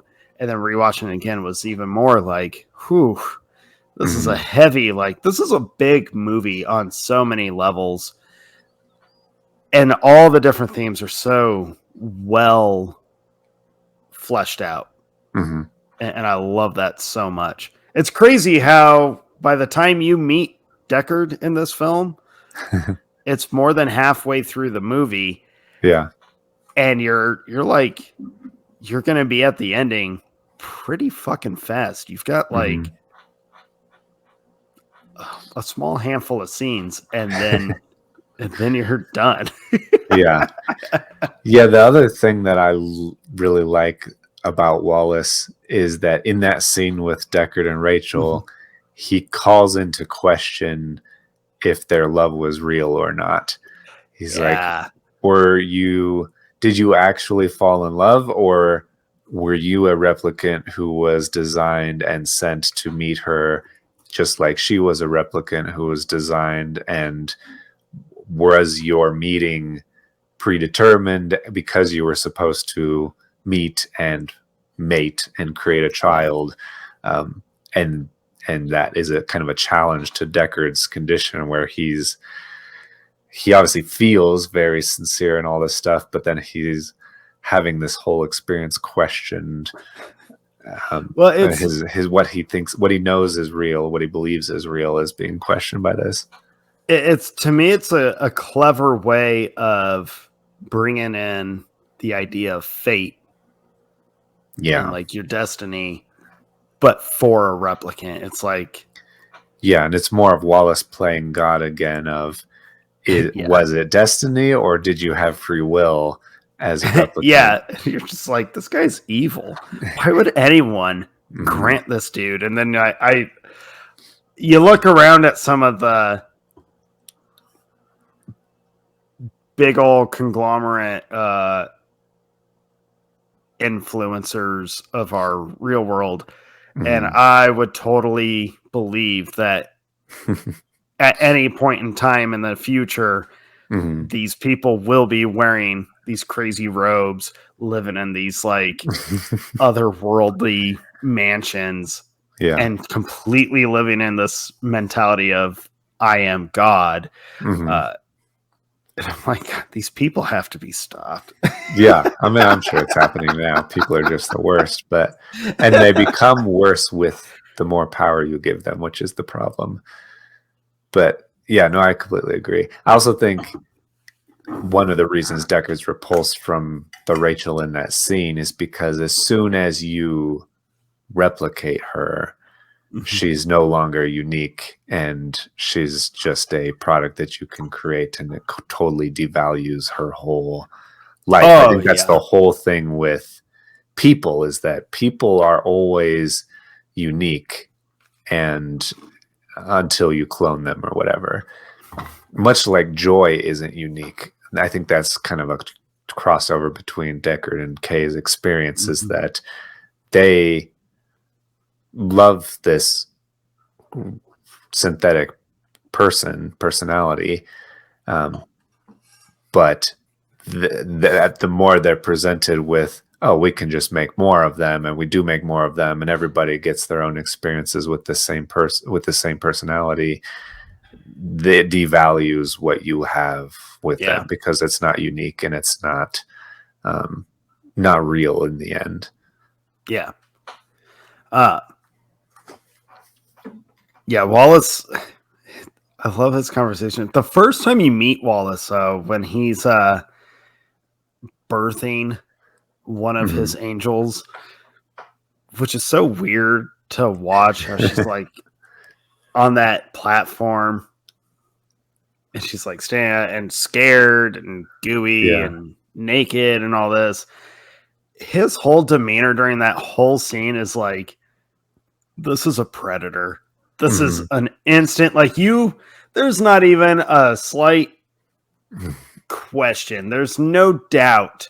Yeah. Like, he's kind of a villain, if not the villain. But he never like really acts out violently. He never does anything. I mean, he's got his lackey Love, which is hilarious that's her name. Yeah. Her name's Love, and she goes on a killing spree throughout the movie. It's ironic for sure. Yeah, I love like the detail of Wallace's character and how Leto plays him as well. But the fact that he's blind as the villain in a movie where the original placed so much of an emphasis on eyes. And especially in just culture and as people, we view eyes as the window to the soul. And so for this guy to be blind and have these blank eyes, he is the villain and he has no soul. It's just so well, you have Kay who has the eye at the beginning of the movie and is searching, hoping that he has a soul. This movie's so goddamn deep and beautiful. I love it so much. This movie's so goddamn good. It really is. Yeah. And yet it's considered a flop at the box office. And I'm like... Yeah, it's wild to me. I feel like the way that Blade Runner got more popular over time, this would have, although its production cost was way higher than the original. Yeah. And I think it's interesting, the amount that it lost is pretty similar to the amount that the original lost if you adjust for inflation.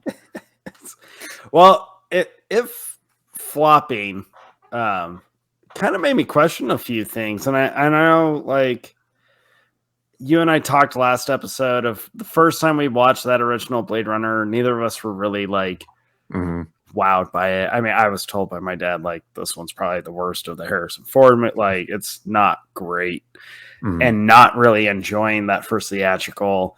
And then with the separate cuts that came out, and then over time, it just kind of, you heard about the cult following, you heard about like its iconic status in history, in Hollywood history. It got me thinking about when 2049 came out.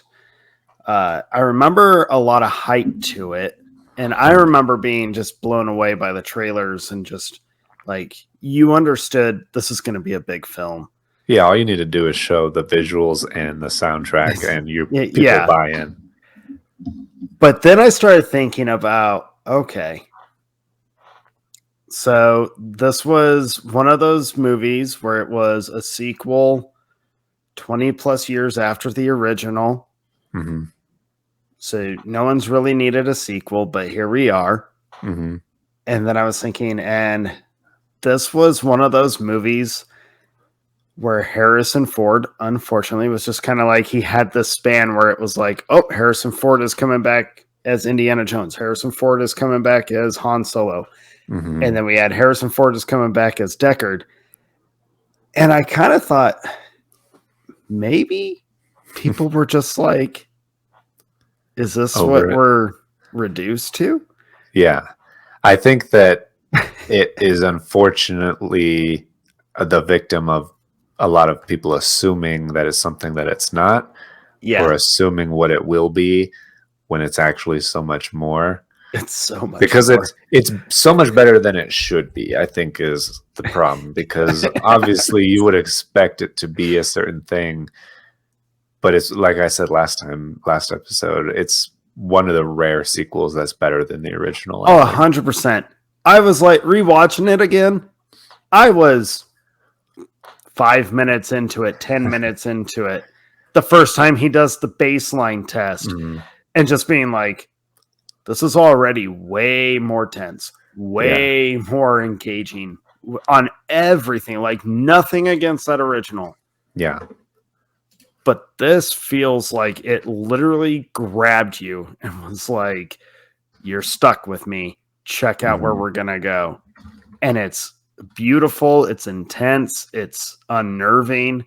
And it does kind of like, I love the challenge of the movie, although I kind of resent it, but I have to respect it and enjoy that this movie, which had no business really being so upfront and questioning you or making you question kind of how do you feel about these themes, these ideas. I like that that's where the movie went and kind of forces you to sympathize with stuff that you normally feel like you shouldn't be sympathizing for. Yeah, I completely agree. When I was thinking about why this movie is better than the original, I think that the original wasn't shallow by any means because it did have a lot of those deep questions and thoughts and things associated with the topic, but it was pretty narrow in its approach, and there wasn't a lot of different things going on. It was really like this story about this guy and this one interesting thought experiment. Whereas 2049 is much broader and deeper in all levels. And I think part of the reason that it failed at the box office, I think, is very much the same reason that the original did. I think it's the same reason that the best sci-fi movies do, is that sci-fi tends to be good sci-fi. The best sci-fi tends to be kind of ahead of its time. And not as appreciated when it first comes out, but then over time will grow and people are like, oh wow, you were right, and all of these things were more important than we gave you credit for, and all this stuff. And so I think that must have something to do with it. I did have a hot take thought. I love hot take thoughts. When I was thinking about why this one did not succeed, because everything about it felt like this is going to be a massive hit. Like, this is going to be great. I remember you and I were excited about it. You would hear people at the theaters talking about it, and you'd see previews for it. And people would be like, oh, hell yeah, 2049. Like, Deckard's back. We got Ryan Gosling, because everyone loves Ryan Gosling. Right. You got Dave Bautista is going to be in this. This is crazy. Robin Wright is in this. Oh, my God. Yeah. And, but then I started thinking, what if Blade Runner, the original, is not as beloved as we've all been led to believe? And I was like, ooh, because I know, like, especially high school days and all that, like, Blade Runner was lumped into those movies that everyone would mention. You have to see this. This movie's crazy. This movie's crazy. Yeah. And I remember watching it and feeling it was the weakest out of that kind of film. Yeah.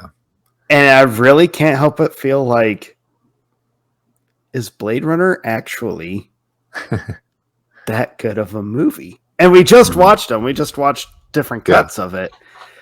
And I was like, I mean, I'm a fan of it. I'm a fan of it. So that's not changing. Right. But I wouldn't say it's one of the best sci-fi movies of all time. But it's labeled as such an iconic, one of the best. And I really thought maybe the ultimate reason why it was not a hit was that the general audience was already like not a big fan of the first one. So they figured, why would I go watch a second one? Right. Or I never saw the first one because it came out 35 years ago. It came out 35 years ago. And so I'm not going to see the sequel because I'll be lost if I do. Right. And you're like, then for people like us, we see 2049 trying to tell people, like, you actually don't need that first one. They give you enough from the first one to get this one. You don't need it. It's its own movie. Does it help? Right. Yeah, kind of. but you don't actually. Yeah, it helps you understand Deckard more as his relationship with Rachel and Mhm. stuff. But yeah, you don't need it for the mystery or anything that Kay experiences. Yeah, which is an interesting thing for a direct sequel to do, to be like, you don't need that one. Yeah, it's true. I do like mentioned before that there was concern about Harrison Ford's coming back and playing all of his old characters, and it'll probably just be like a members berries thing. Yeah.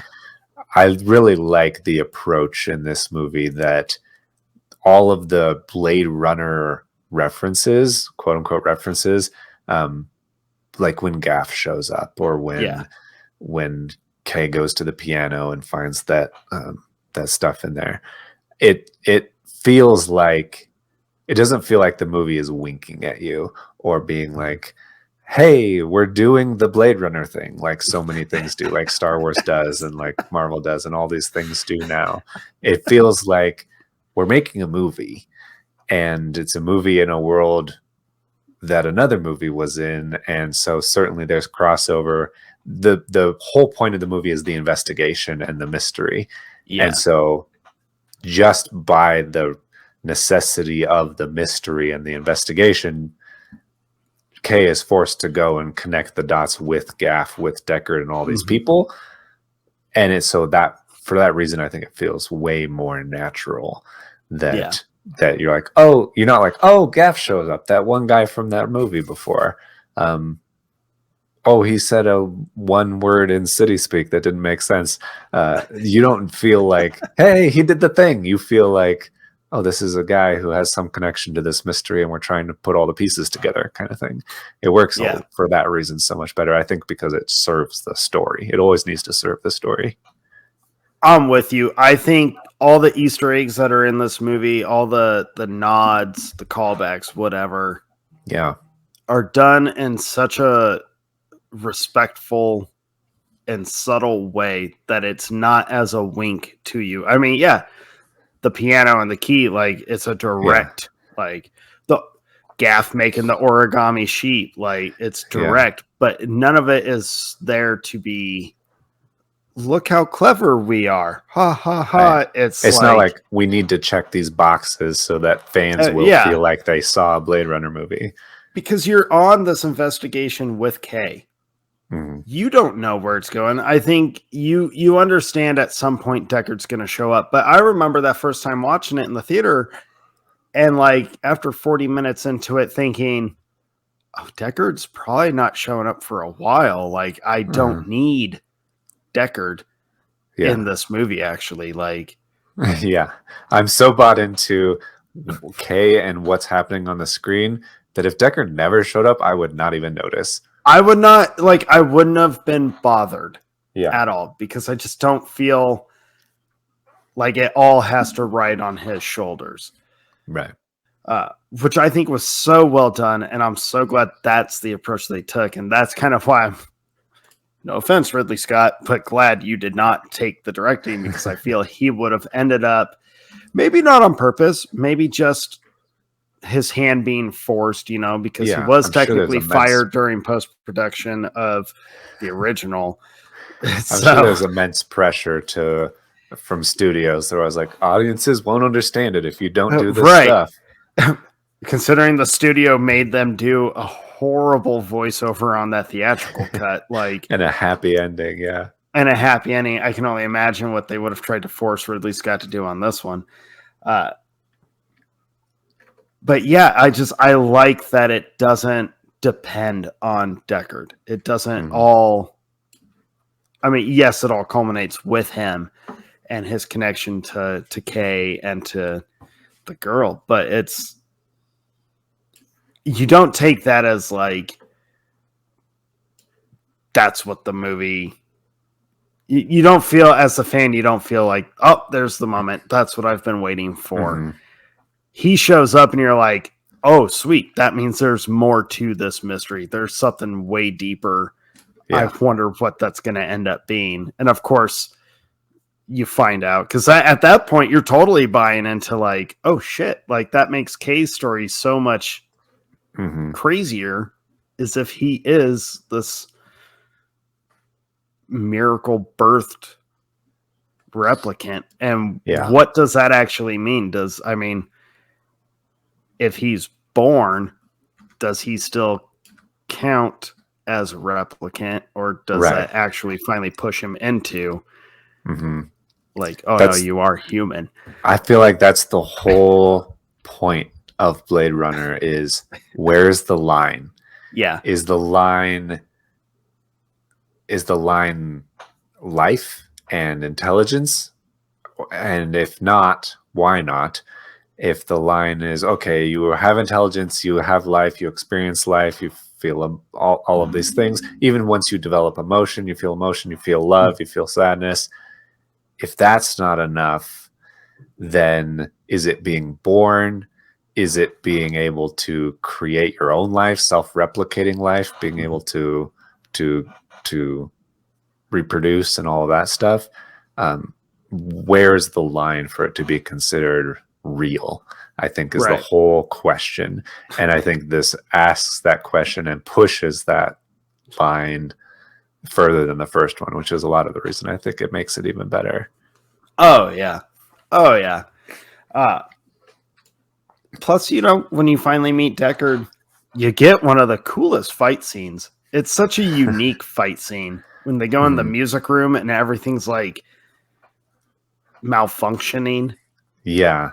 I love how quiet it is for all of it, because you're like, it builds the tension because you feel like there should be noise, there should be music, there should be all these things happening, but it's malfunctioning and there isn't, and it's so quiet. Just the visuals add so much tension, in addition to him literally trying to avoid being shot by Deckard. Right. Did you know that scene originally did have the Elvis song playing in its entirety with all the light show and everything, with the fight in between it? They're going to have Elvis show up as they're beating each other up, but they almost completely scrapped the entire scene. Okay. Because they felt like it just looked like a gimmick. It didn't fit the film. It just didn't fit anything that they had previously shown. And so the editor, I forget their name, I guess they were like, we're gonna let me tweak around with this thing. Yeah, rework. And came back with we cut out all the music. Now it's just like malfunctions in between, but we killed all the other sound except for the gunshot into the seat, them like trying to quietly run, Kay trying to like stay low and not get shot, and then the hits, and then the actual physical fight of the scene. I'm so glad they didn't cut that scene. I'm so glad that editor came back with that idea, because it's such an effective scene. Yeah, completely builds on, we're in Vegas. It used to be so magical. It was future Vegas where you have dancing holographic celebrities and stuff, but it's decrepit. It's just like abandoned. It's all of these things, and it's just fallen into ruin. Like you saw outside, it fits the feeling of the world. Absolutely. It does. And it does have like kind of the little bit of humor post fight where, Deckard's like, I like this song. Do you just want to get a drink? Like, I hope you like whiskey. I got millions of bottles of whiskey. Yeah, it was just a very Deckard thing. Yeah, I love the when Decker's running for the spinner and he like tries to lock Kay out of the room, and then Kay just runs through the wall. All of the action in this movie is short, but also way bigger than the first movie. Yeah. Well, way more exciting. It is exciting. It's effective. And I do like they don't try to prolong anything too much. I think the only one that's actually like kind of dragged out, but not in a bad way, is Kay's fight with Love. Yeah. Because it goes from outside to inside. Well, technically outside and in the air, and then in the water outside, and then inside. And then inside the vehicle, But yeah, it doesn't that, try to I be mean, like an action movie. It's still very much a Blade Runner movie, just very with much. some better action And sequences. I think 2049 does a great job of kind of showing the consequences, because you've seen Kay just get wrecked. I mean, his face Yeah. for the better part of the movie is like bruised and broken. And Yeah, since the first scene with Sapper through the yeah, something's fucked up on his face at some given moment. Mhm. And that is like the scene where he sees mass manufactured Joy leaning down, and he's got the Yeah. bandage, and I love how he just rips it off and just throws it. Because I to me, I'm like, what a good character moment. I love these kinds of character moments where your lead guy or your lead character has just had so much, they finally hit that like fuck it stage, Yeah. and they're just like, I have to move forward on a different emotion. I have to have Mhm. a deeper motivation than what I've previously been doing. And I like that moment with Kay, because to Mhm. me, it's him like willingly giving up Mhm. that. Right. Like, Yeah, I feel it's like not a, that scene with her is where he really evolves, just not in the sense of like a replicant needing to grow and earn empathy and all that yeah, other stuff, but just like as a person, as a character, sometimes you need to let go of shit that you've been holding on to and yeah. wishing would be true, and just accept reality and move on from it. And I feel like that's him in that moment where he's just like, you know what, I'm gonna let go of that and move on with my life. Well, and I mean, he understands what he's got to do. He's got to get Deckard. He knows exactly the path he has to get Deckard, make sure Yeah. Deckard ends up on. Right. And it's kind of a rough path, and it's a quick path, but it's a rough one. Yeah, for sure. But dude, I love that whole ending sequence with him just like crashing the other spinners in the air, and Love being like, Mhm. what the fuck? Yeah. Crashing into the water. Absolutely love their fight Yeah. outside of the ship, Mhm. outside of the spinner. It's so well choreographed and well shot. Yeah. And it has those moments with like Kay getting his ass kicked, where you really finally understand, like, not only is Kay giving up on everything that's kind of been keeping him Mhm. conditioned or keeping him at bay or baseline. He's finally Right. given up on that. But you kind of finally understand he's made that decision. Like, he's gonna make a sacrifice for the actual greater good, for Yeah. something meaningful, for a Mhm. soul. And I every time I watch it, I mean, the scene where she whips out the knife and she stabs him in the side, I'm like, ooh, it's super Gladiator-esque, but like Yeah. brutal. There was a second knife. Yeah. And the way that I love her line to him where she's like, I am the best. Like, she's Mhm. been taking this whole thing as she's competing against Kay, who Yeah. kind of, to me, it kind of alludes like, has Kay kind of secretly been built up as, or maybe not secretly, but Mhm. maybe Wallace, they never share a scene and Wallace never really mentions him, Mhm. but maybe there's something there. Well, I don't have a know. theory about this, and I'm glad you brought it up, because the whole time you're watching the movie, you feel like you want Kay to be special, that Yeah. he's the miracle baby of Rachel or something like that. You feel like he has to be special. And in the original Blade Runner, Rachel's described as being special. She's handcrafted by Tyrell. She's extremely unique in whatever way. You don't really know, but you learn different things about her over time. She's special for some reason. So to have Love, who's another replicant, have this motivation for whatever reason to want to be the best, want to be special, want to be unique. And it comes up earlier in the movie as well when Kay first meets Love. He's like, she introduces herself to him in the archives as Love, and he's like, "Oh, Wallace named you. You must be special." Because Kay is a number. He's a serial number. He's I wrote it down, but I don't remember what it was.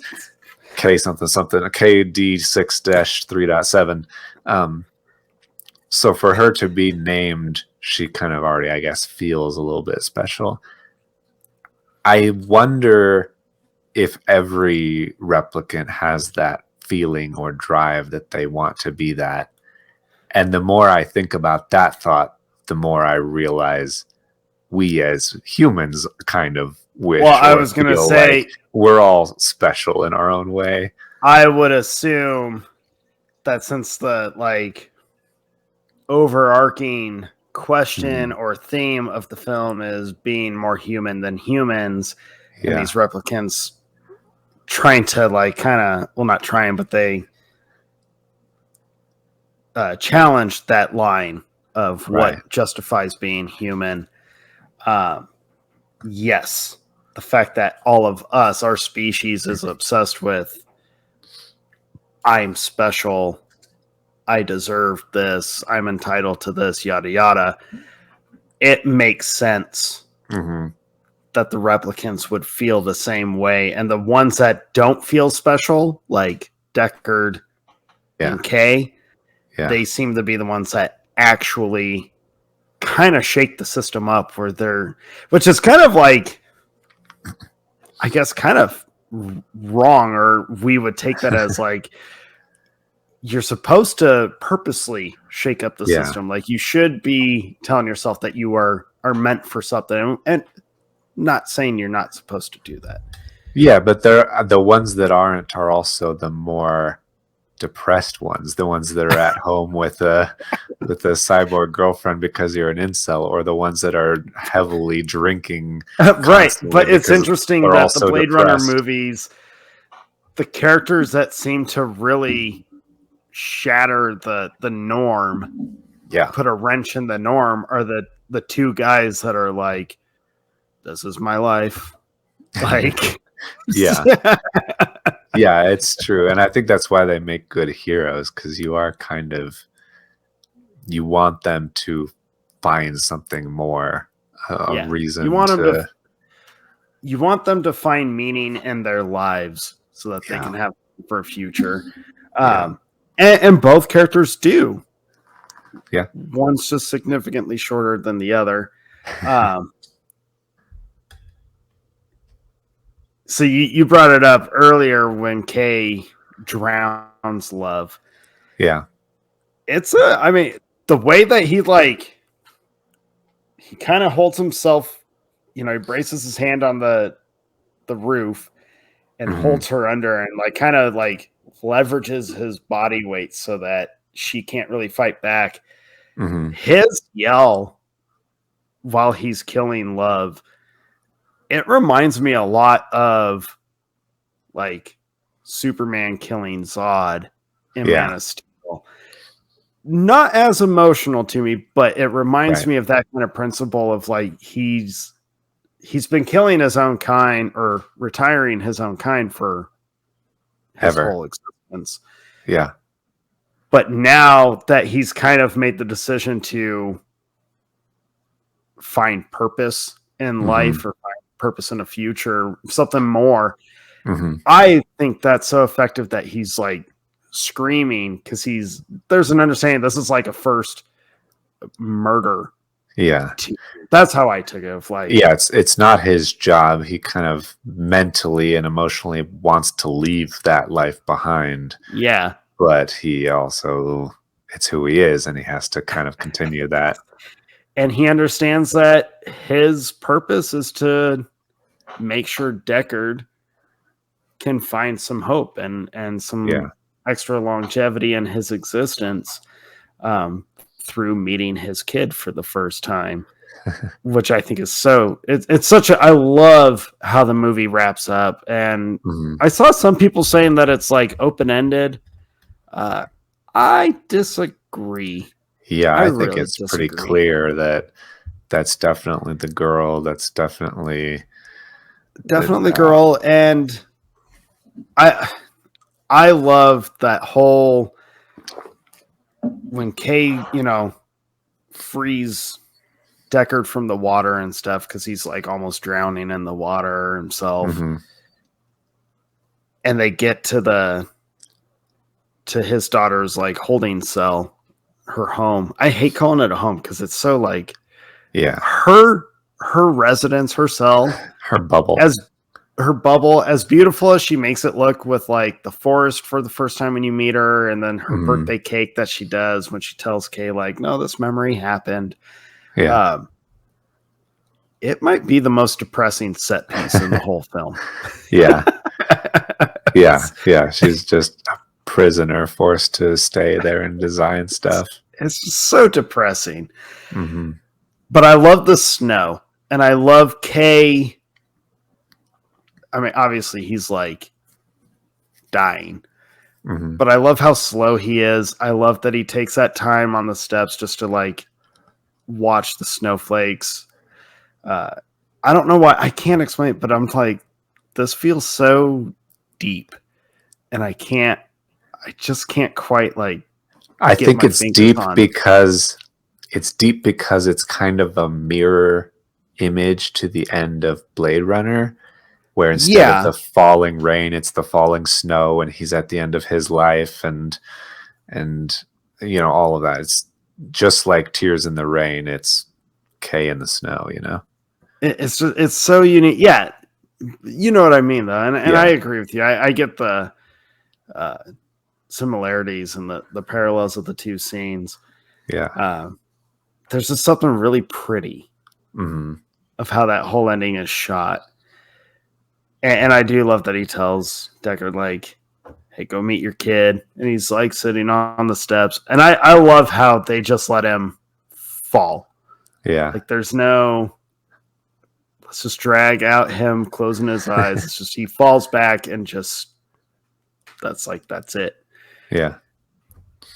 I remember when we saw it in the theater and just thinking like, damn, that's heavy. Because that means like Deckard's going to go meet his kid for the first time. And my brain immediately thought like, they're going to come out and see Kay just lying there. Deckard, knowing what needs to happen, is going to probably not really grieve. At least right there. But I would imagine at some point after the events of 2049, I would imagine Deckard would have to have a moment of like a full-on grieving moment. And at a minimum, just appreciation. Yeah, he had to watch Roy accept his fate and let himself die in the rain. And telling Kay, or telling Deckard, the memories are like tears in the rain. And then he lost Rachel during childbirth, during a miracle. There was death. He's been alone forever. He has no kid.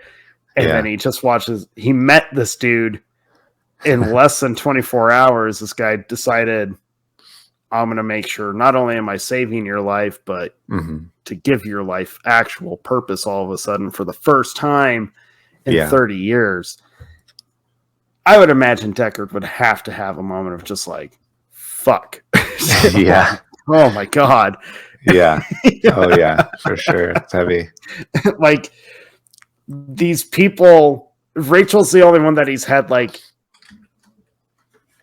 an elongated, interaction or relationship with, but Roy Batty and Kay, very short interactions, and both men had to die kind of in front of him. He's had to see their corpses at the same time, That would have to play something on Deckard's mind.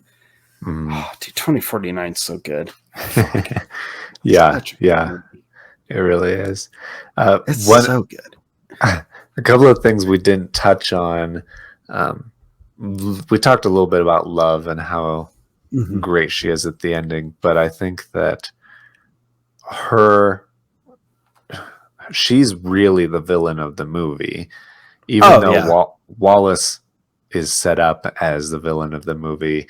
He only has the couple of scenes, and he doesn't really do anything bad other than run this corporation, and he also continues to be the CEO of this company through the end of the movie. Like no justice is brought to him or anything yeah. like that. Wallace to me is like Wallace is the overseen villain Hmm. that will always get away with everything. He Yeah, has the money, he has the power, the leverage, he can do it. yeah, But I agree with you. He's not like the villain of this particular story. hmm, You get to see him a couple times so you understand there's so much more than just Kay and Deckard. Like there are other yeah, Blade Runners out there. There are other Nexus 8s and 9s running around. There's hmm, still older Nexuses trying to survive in this world. I mean, a bunch of them meet Kay yeah, and kind of help him. Um, but yeah, love is kind of like a normal villain on the hmm, surface, but I think her line, and you and I talked about it a little bit ago, of like, now I'm the best one. yeah, It gives her where you think like, oh, she's just a bad guy. She's just a femme fatale, if you will. hmm, But her line with that kind of escalates her to you understanding she's not just doing this because Wallace is trying to tell her. She's actually kind of disobeying Wallace's yeah, orders because she's not mindlessly killing these people that hmm, like she's supposed to hmm. bring this kid in. She has her own Motives. agenda. Yeah, Yeah, which goes against what Wallace is expecting of his angels. right. So I think that's kind of a fun. Yeah, her, I guess, semi-rebellion is an interesting wrinkle for sure. And then she ties into the probably the biggest thing we haven't talked about, which is Robin Wright's character, Lieutenant Yeah, Joshi. yeah. Um, her scene. Well, there's a lot to talk about with Robin Wright, but the scene that Love comes in and talks to her and grabs her hand and breaks the glass inside of it is one of the most like, oh, I don't like this, I don't like you, I don't like what's happening here kind of scenes where she's very formidable. The first scene where Mhm. she's all dressed up, she's very kind of Rachel, she's like in her skirt, she's very like, feels like a proper assistant replicant kind of character. But then the door freezes to that thing and she like rips it open. Oh, You're she like, just like yeah. You're like, oh, there's more to you. You are a little bit right. more formidable than I would give you credit for. But I really like Lieutenant Joshi and how Robin Wright plays her, where she's a human that runs the police force. There's a lot in this movie that's so I focus on the sci-fi replicant AI human question more because I think it's more interesting. There's a lot in this movie as well, which is also why I say it's more deep and broad than the original. There's also a lot in this movie about the very obvious allegory of replicants and slavery, and Mhm. if you don't see replicants as a human, you should be aware that throughout history people have seen other people and other races as not human or subhuman, and that always leads to a bad time. um, and so that that's a very interesting thing where these and I think that's kind of Wallace's whole goal, is that throughout history the best and most explosive and most vast expanses of human conquest and growth have come on the backs of slaves and disposable Mhm. people. And we've kind of lost our taste for it over time because we've been a civilized society until they come up with an engineered engineered slave that you cannot feel bad about abusing because they're not really human Right. beings. And so then they try to, colonize the stars and all this stuff with them. It's an interesting thing for sure that if you create these things as your slaves, very clearly intending that, if they become people, is that then wrong again kind of thing? It's the two questions are very closely connected. Of there are these creatures, these I would say it is. Good. I think the fact that the intention, going into it with the intention of, we can manufacture this entity or whatever, to do our bidding. It won't be allowed to rebel. It can't, and if it does go against the rules, then we can we'll just kill it and punish it. I think the intent is what makes that kind of thought process wrong. Yeah. When you aim for something, which in the Blade Runner universe, that was the intention from the start, was let's create synthetic human entities, and we can have our way with them however we feel. I think that intention alone is bad. And it would make sense why, when you create something that is meant to become self-aware, to be able to start evolving, and then you cut it off, just as it's growing, and you kick its legs out from under it, and you sentence it to die because you've outgrown its use. There's a lot of evil intention in that universe of 2049. The entire, you can't have something be fully intelligent without it necessarily becoming self-aware. It needs to process thoughts and logic and feelings and all of those things, and that will always lead them back to the truth. And the truth is that they are self-aware, and they are all of these things, and everybody else in the world is all the things they are.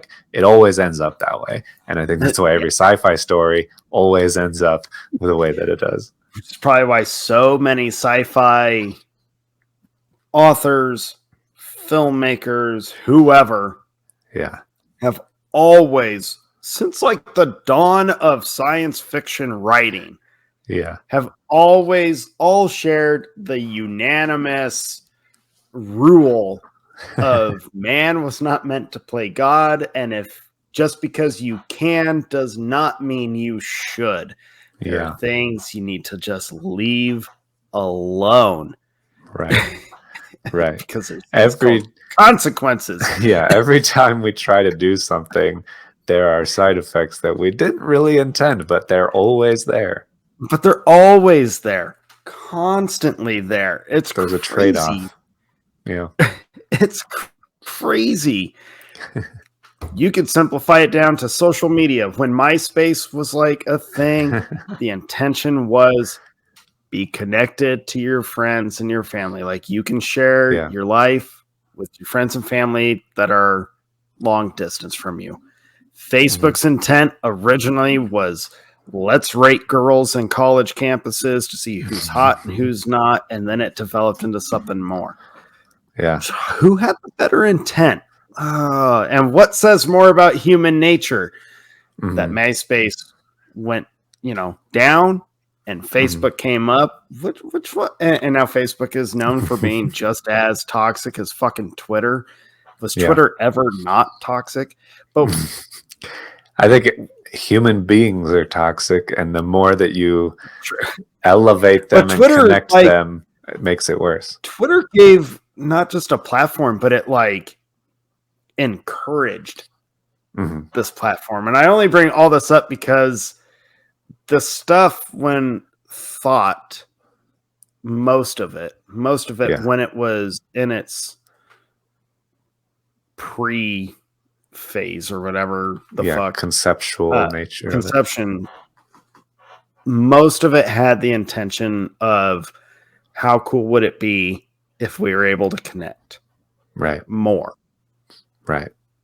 And then the consequences to that have now become, you jump 25 years, and social media has become not about connection, but about berating, preaching. Like, it's like, how cool would it be if we were able to split the atom and create this explosion, but then that explosion might cause a bunch of peace, but it also might destroy the world.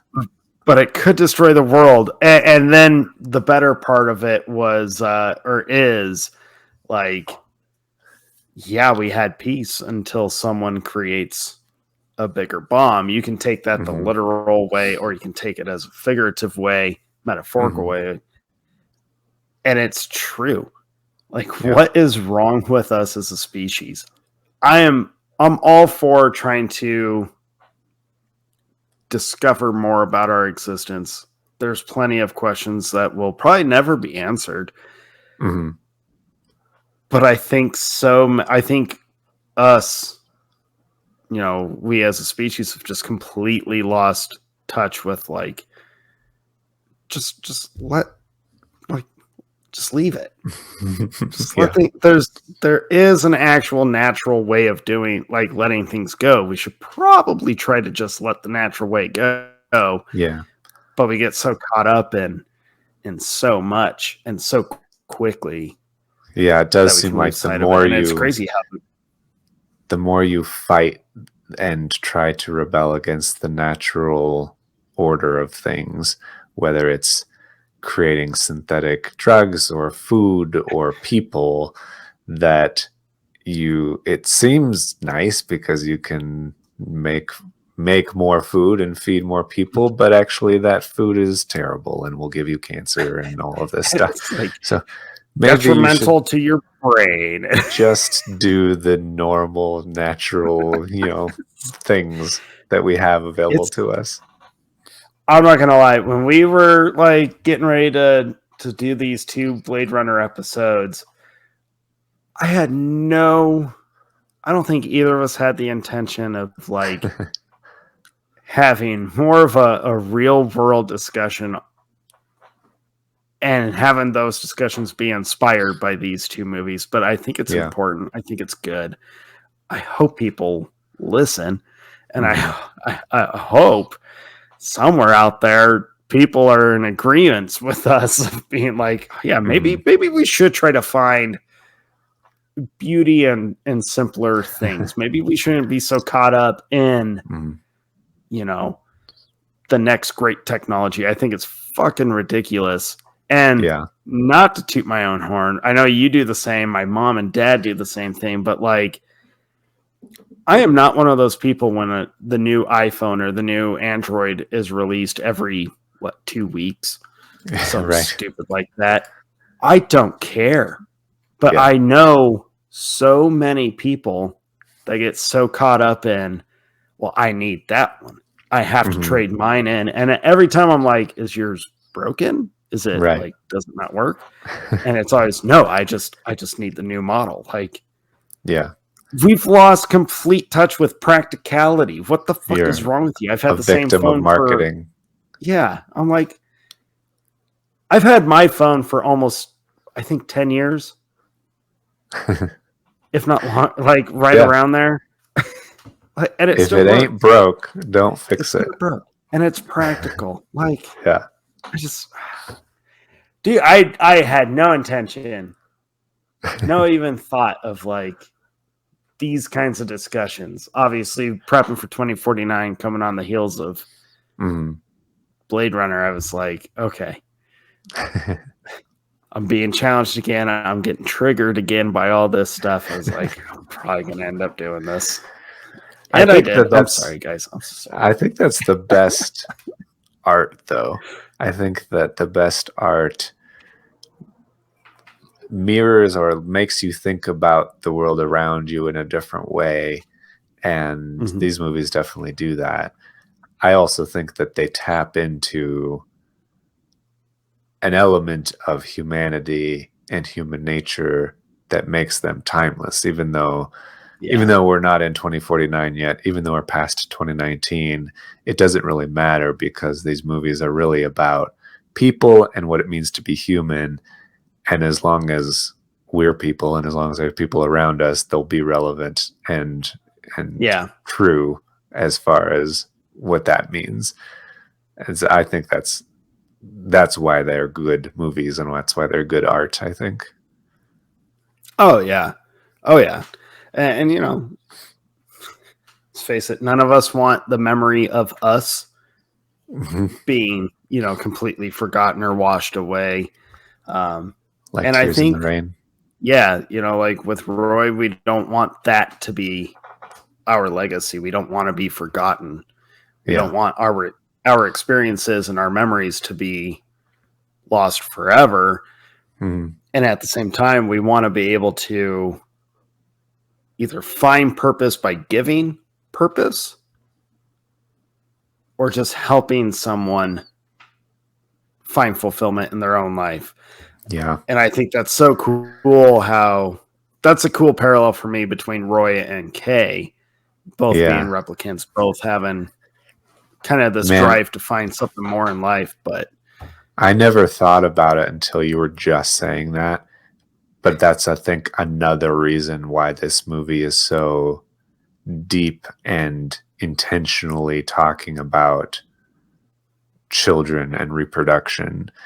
Because until you can have children and until you can, I mean, that is the best and ultimate way of not being lost in time.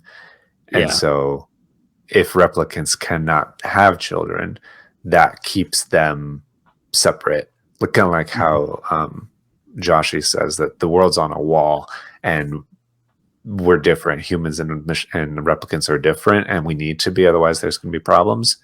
The more that they become the same, the more people are not sure. I mean, the less it matters ultimately. But if people want it to matter in their mind that replicants and humans are different. But I think that's the whole thing, that in order to not have your life be lost the moment that it ends and have all of your memories lost like Tears in the Rain, you need to have children and teach them and form them and help them grow into good people so that they can carry on your legacy and your ideas and your love and all of those good things that you have for generations and generations and generations. That is the best way to do that. And that's something that replicants don't have. They stop after their life. Right. That keeps them separate. So that's a very interesting and very additional meaning, I think. That was probably there. I just picked it up as you're saying that. Hey, all for it, man. All for it.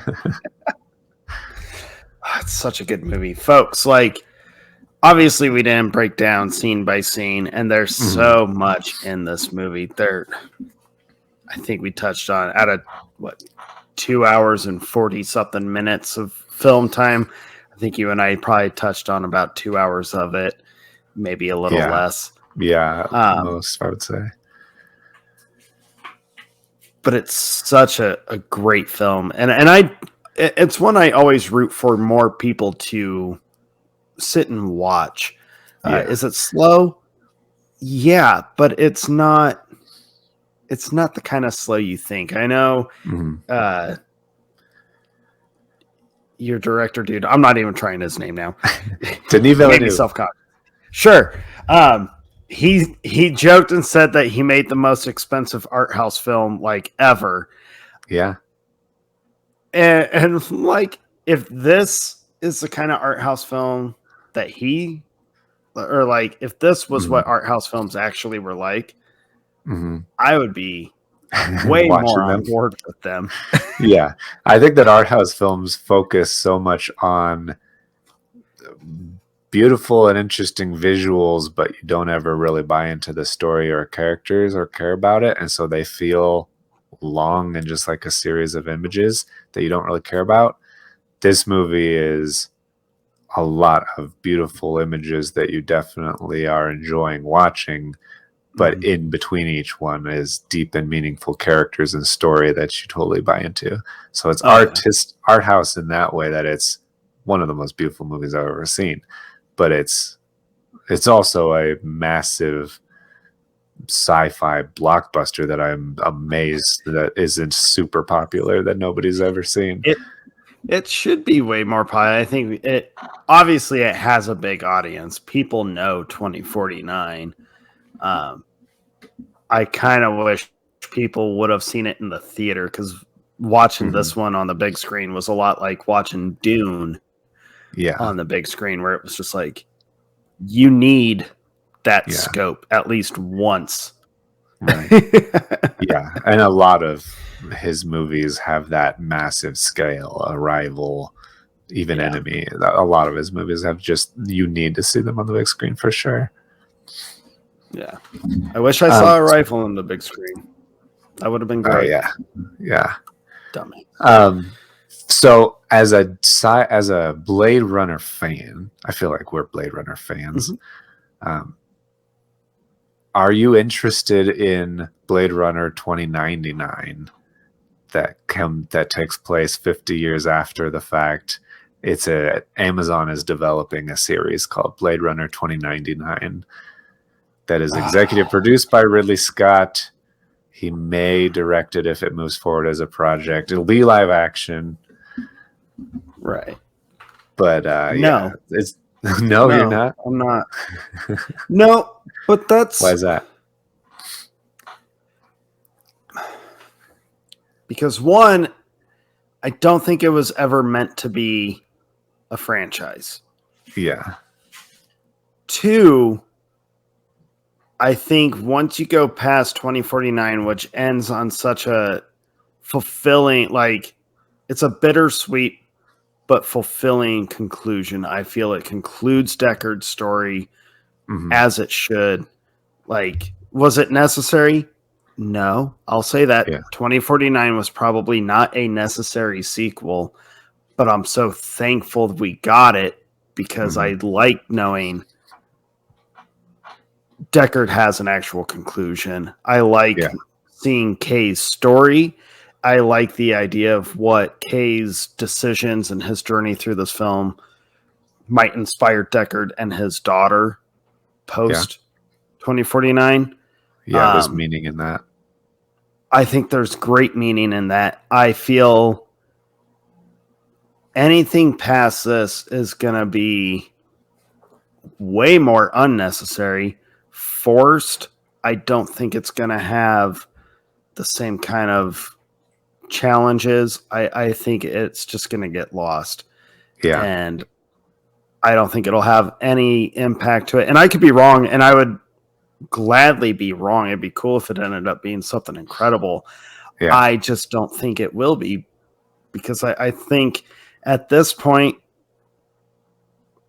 it would feel like a money grab, and not even a great money grab, because the first two installments didn't generate. Like, I find it's a weird franchise that that people recognize the name, but not in a way that they're going to show up to watch it.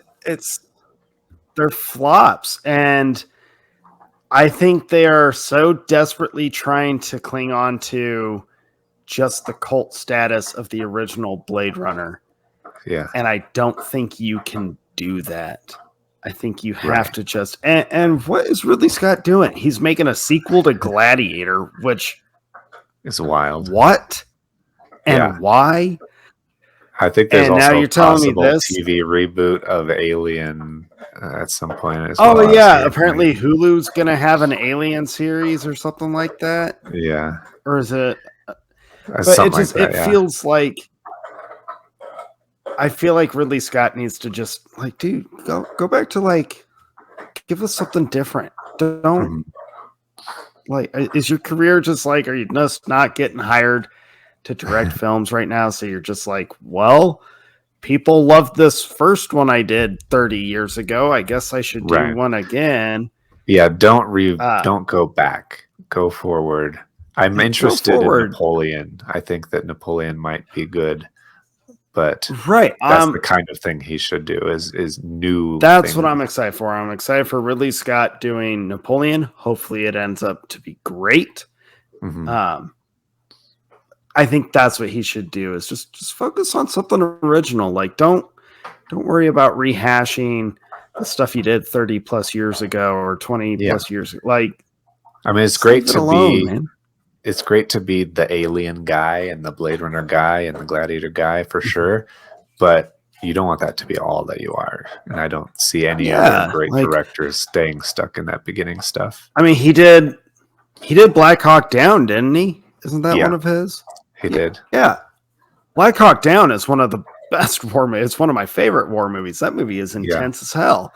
Like, we know what you're capable of. Right. So just keep building off of that. Like, Yeah. you don't see Scorsese being like, you know what? Let's do Goodfellas 2. That's exactly what I was going to say. Oh. Yeah, that's exactly what it is to do Gladiator 2. It feels like Scorsese coming out of nowhere and doing Goodfellas 2. That's just a ridiculous thing to do. It makes no sense to me. I'm like Gladiator is the fall. Like the fall of Rome is right around the corner when you watch Gladiator. You understand that. Right. What is Gladiator 2 going to show us? Like, oh, here's Maximus's grave. Remember his fellow fighter, his friend that buried the figures in the Colosseum? Oh, we're going to dig those up. Oh my God, they're going to dig up the figures. It's going to be like the sequel to 300 that nobody saw. That wasn't really I never saw it. Legit. See, told you nobody saw it. I never saw it. When I saw they were making a sequel to 300, after, but also nobody cares. When I saw that they were making that sequel to 300, I was like, did they not watch 300? Right. It's like, kind of a fully explained thing that you don't need any more of. Right. And it kind of has like it kind of ends with a definitive, like, that's what happened. Right. I mean, that's the mythological version of what happened, but like, the story, guys, that's how it ends. Yeah. Yeah. Like, okay, cool. I never bothered with it. I thought it was just so like, okay. I hate those moments where Hollywood makes it so blatantly obvious that they're like, we need something, so we just latched onto this popular thing from a while back. People love that, so we fucked it up with this. Right. Yeah, and it's just like a tiny step above the straight-to-video sequels that you never hear about. Right, like Son of Mask. Yeah, exactly. Or the American Psycho 2 with Mila Kunis. Mila Kunis. Yeah. But to play devil's advocate, I would have said the same thing about should they make another Blade Runner movie. I would have said the same thing after the first one, because I wouldn't have imagined that. I mean, I understand if you set a movie 30 years after the original, or 2099 would be 50 years after 2049. I would have said, why would you make it? That doesn't make any sense to follow up that story because it's all concluded. But I also wouldn't have imagined the whole concept of the blackout and everybody losing their data and the replicants trying to find their freedom and the prohibition of replicants, and then this other corporation acquiring Tyrell and trying to bring them back, and like all of that stuff I wouldn't have even thought of. So if you have something like that, like a good reason to change things up and not just do a obvious sequel or a tap into a known franchise name, then I could definitely be on board. But it just depends on the writing and the reason to do it. Yeah. Obviously, if they actually go through with it, if it goes to fruition, obviously I'm gonna watch it. Yeah. Unless it just looks absolutely horrendous. And then would probably still watch it. Just because there are certain things that I feel like I'm obligated to see through. Like I can't help it. So if they actually make a third one, I would end up watching it. I would just it does feel unnecessary. And like I said, I thought 2049 initially, like when it was announced, felt this is such an unnecessary thing to do. And it really felt to me, I remember thinking like it felt like, are they just coming up to Harrison Ford and being like, we're just gonna have you bring back every one of your old characters. Like I'm shocked they never came out and was like, The Fugitive 3, Richard Kimball is back and on the run again. Like, just the leave Witness it alone. Right. Like, yeah, Witness 2. The Amish have a new wheel. Back in the buggy again. Regarding Henry again. Air Force 2. This time it's Vice President. Air Force 2. How is this guy still president? I love Harrison Ford. I say all those jokes. I don't feel are against him. But I remember thinking that of just like, oh, for sure. That what they're trying to reduce his career to is just bring back all these characters. But then I was obviously humbled instantly and just But I don't know. I think a third one just feels, I don't know, man. I would watch it. Have they said if it's like intended to be like a mini series or a full length film? It said series, but I don't know if it's like a multi-season series or like a mini series or a limited series. It would be an Amazon series. See, that makes me even less interested. Yeah, I mean, we have the bitterness of Amazon series recently sucking, like Rings of Power, and I was about to say that feels very Rings of Power to me, which I never even bothered to continue. I know I had said initially, like, I'm gonna like try and watch it some more, and I never did. I didn't either. I watched like 3 episodes and stopped. I think I only ever watched that first one. I don't remember the second one. No, I watched the second one. Yeah, I think you did. I had to have, or I slept through it. I don't remember, but it doesn't matter. It doesn't matter. I'm never gonna watch it. I feel it's a shame that's what they did. And now they're talking about rebooting Harry Potter and potentially rebooting Lord of the Rings. I saw a thing about like redoing the trilogy. And for both of those franchises, I'm like, the only thing I could see them wanting to do for rebooting Harry Potter would just be cleaning up the CGI, because that's like early 2000s CGI. Sure. But I like Harry Potter. Yeah, you had the most iconic and best casting ever. Yeah, and I don't think we need a reboot of it. What are you going to do? Right. Oh my God, they're going to turn it woke. Ugh. Now I'm depressed. Yeah. Yeah, it's true. God. Now I'm depressed. Well, it's a good place to wrap it up. Thank you for listening to this episode. Why did I finish my beer? Yeah, I mean, I kid. We just like talked ourselves into a future dystopia where we're upset about all of the content that corporations are making. God. Yeah, I probably still would at least watch the first episode just to see what their idea with it. Yeah, and I would feel obligated to. Mm-hmm.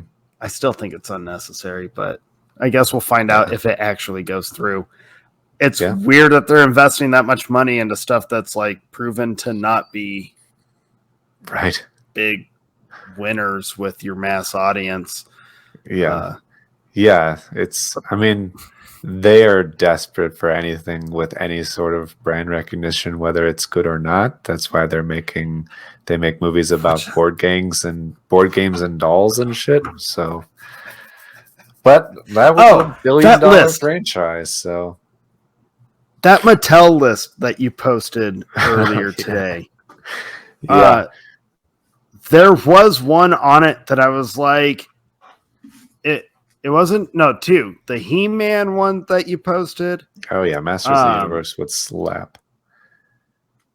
That could be fun, but there was another one on there that I was like, oh, that I could probably get behind that one. Let me try and find it. Hold on. I've got it. So Jesus Christ. I'm talking about on Instagram, we post a bunch of bullshit, and there was a thing about all the live action Mattel toys that they're working on live action movies for. So Mattel toys that they're turning into live action movies, like Barbie was. Uno, Barney, Wishbone, Matchbox cars, Hot Wheels cars, Magic 8 Ball. I don't know what the fuck you would do with Magic 8 Ball. Polly Pocket, Viewmaster, which was that That's like one I don't know handheld what the fuck thing. you would do. Yeah, that's the thing that you clicked. Yeah. Yeah. It's just a circle with slides of pictures. American Girl dolls, which is like a Barbie thing. Major Matt Mason, I don't know what that is. Masters of the Universe obviously would slap. Thomas the Tank Engine and Rock'em Sock'em Robots, which we already had with Real Steel with that. That was what I thought. I was like, well, that movie was fun, like very flawed, kind of stupid. Sure. But that was, it was what it was. Entertaining. That was, yeah. Hugh Jackman and Evangeline Lilly. It was fun. Part of me would want to be down for like a Thomas the Tank Engine, just to see those guys would be kind of fun. Yeah. But then my brain's like, it would not be the nostalgia you would hope for. It would suck. Yeah. Because they would try to make it all specific style, like the specific style. The non-trained characters are like all the people in the worlds and stuff are such a specific style. Yeah, it's I don't know. The Uno movie, like, what is it just going to be family game night that ends in tears and screaming and like flipped over tables and chairs and violence? Mm-hmm. And it's going to be like a cliffhanger ending where someone plays a reverse card at the right moment. No. Barney, why? Yeah. I didn't even know Barney was a Mattel property. Yeah.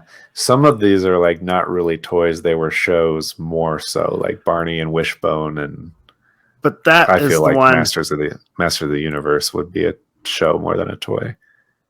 I am so Wishbone? down for a Wishbone movie. Okay. I could see that. All for it. But you have to follow the Wishbone formula. Kids, Wishbone was this little dog who reenacted classic literature. Yeah. And kind of narrated it. And dressed up as the main characters. Like he was Sherlock Holmes at one point. He was the hero of all of these stories. This little Jack Russell Terrier dog. Yeah. Cute little pup. I would be all for like it. Live action. They would have to keep they would have to keep that kind of formula where it would have to be literature. He has to like put himself into that story, interact with the world as if he is in that world. Like, yeah, they would have to essentially just study the show and make an 1.5-hour version of the show. Right. And instead of doing like one story, which was what one episode was, it could be like a Ready Player One kind of thing where he jumps from story to story to story within the movie. You could do it as like some kind of anthology stuff or whatever. Yeah. That could be fun, and they would have to make sure it stays for the target audience of young kids and families. Yeah. Like that absolutely would have to stay a full-fledged family film. Yeah. And I feel they fucked that up so bad. More so than Barbie. Like, I feel like Barbie you can kind of get away with more of an older I feel like Barbie doesn't thing. have to be like the little girl. But if you have a talking dog teaching you classic literature, it has to be for younger. It's got to be super family friendly. Yeah. Magic 8 Ball. what the fuck are they gonna? What is that gonna be, a 2-hour movie of someone being like, "Am I having mac and cheese tonight?" Not likely. Oh, What if it's like a horror movie, like what was that one horror movie where they played that game and then like kind if of it was a horror movie like game? Truth or Dare, I'd be down for Truth that. or Dare. Yeah, I'd be it's down like for you that. have to follow what the 8 Ball says. You have to play the game now. Yeah, you have to, like, if they turned that into a full-fledged horror, one, they would have to lean into like the tongue-in-cheek, like it's ridiculous, it's stupid. You have to lean into that. You can't take it serious.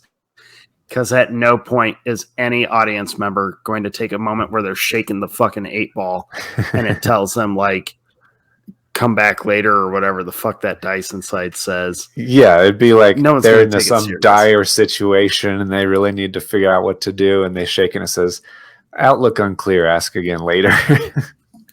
Yeah, like, and you know that movie's gonna have a moment, if it was a horror, where they're gonna split it in half, spill the fluid to try and like force the dice, but it'd be a terrible Hollywood movie, so it'd be like the dice doesn't let them overturn it, or it just keeps flipping back over to the same one.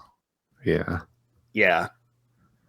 There you go, Mattel. That we just sounds wrote like a your great 8-Ball movie. Yeah, I would see that.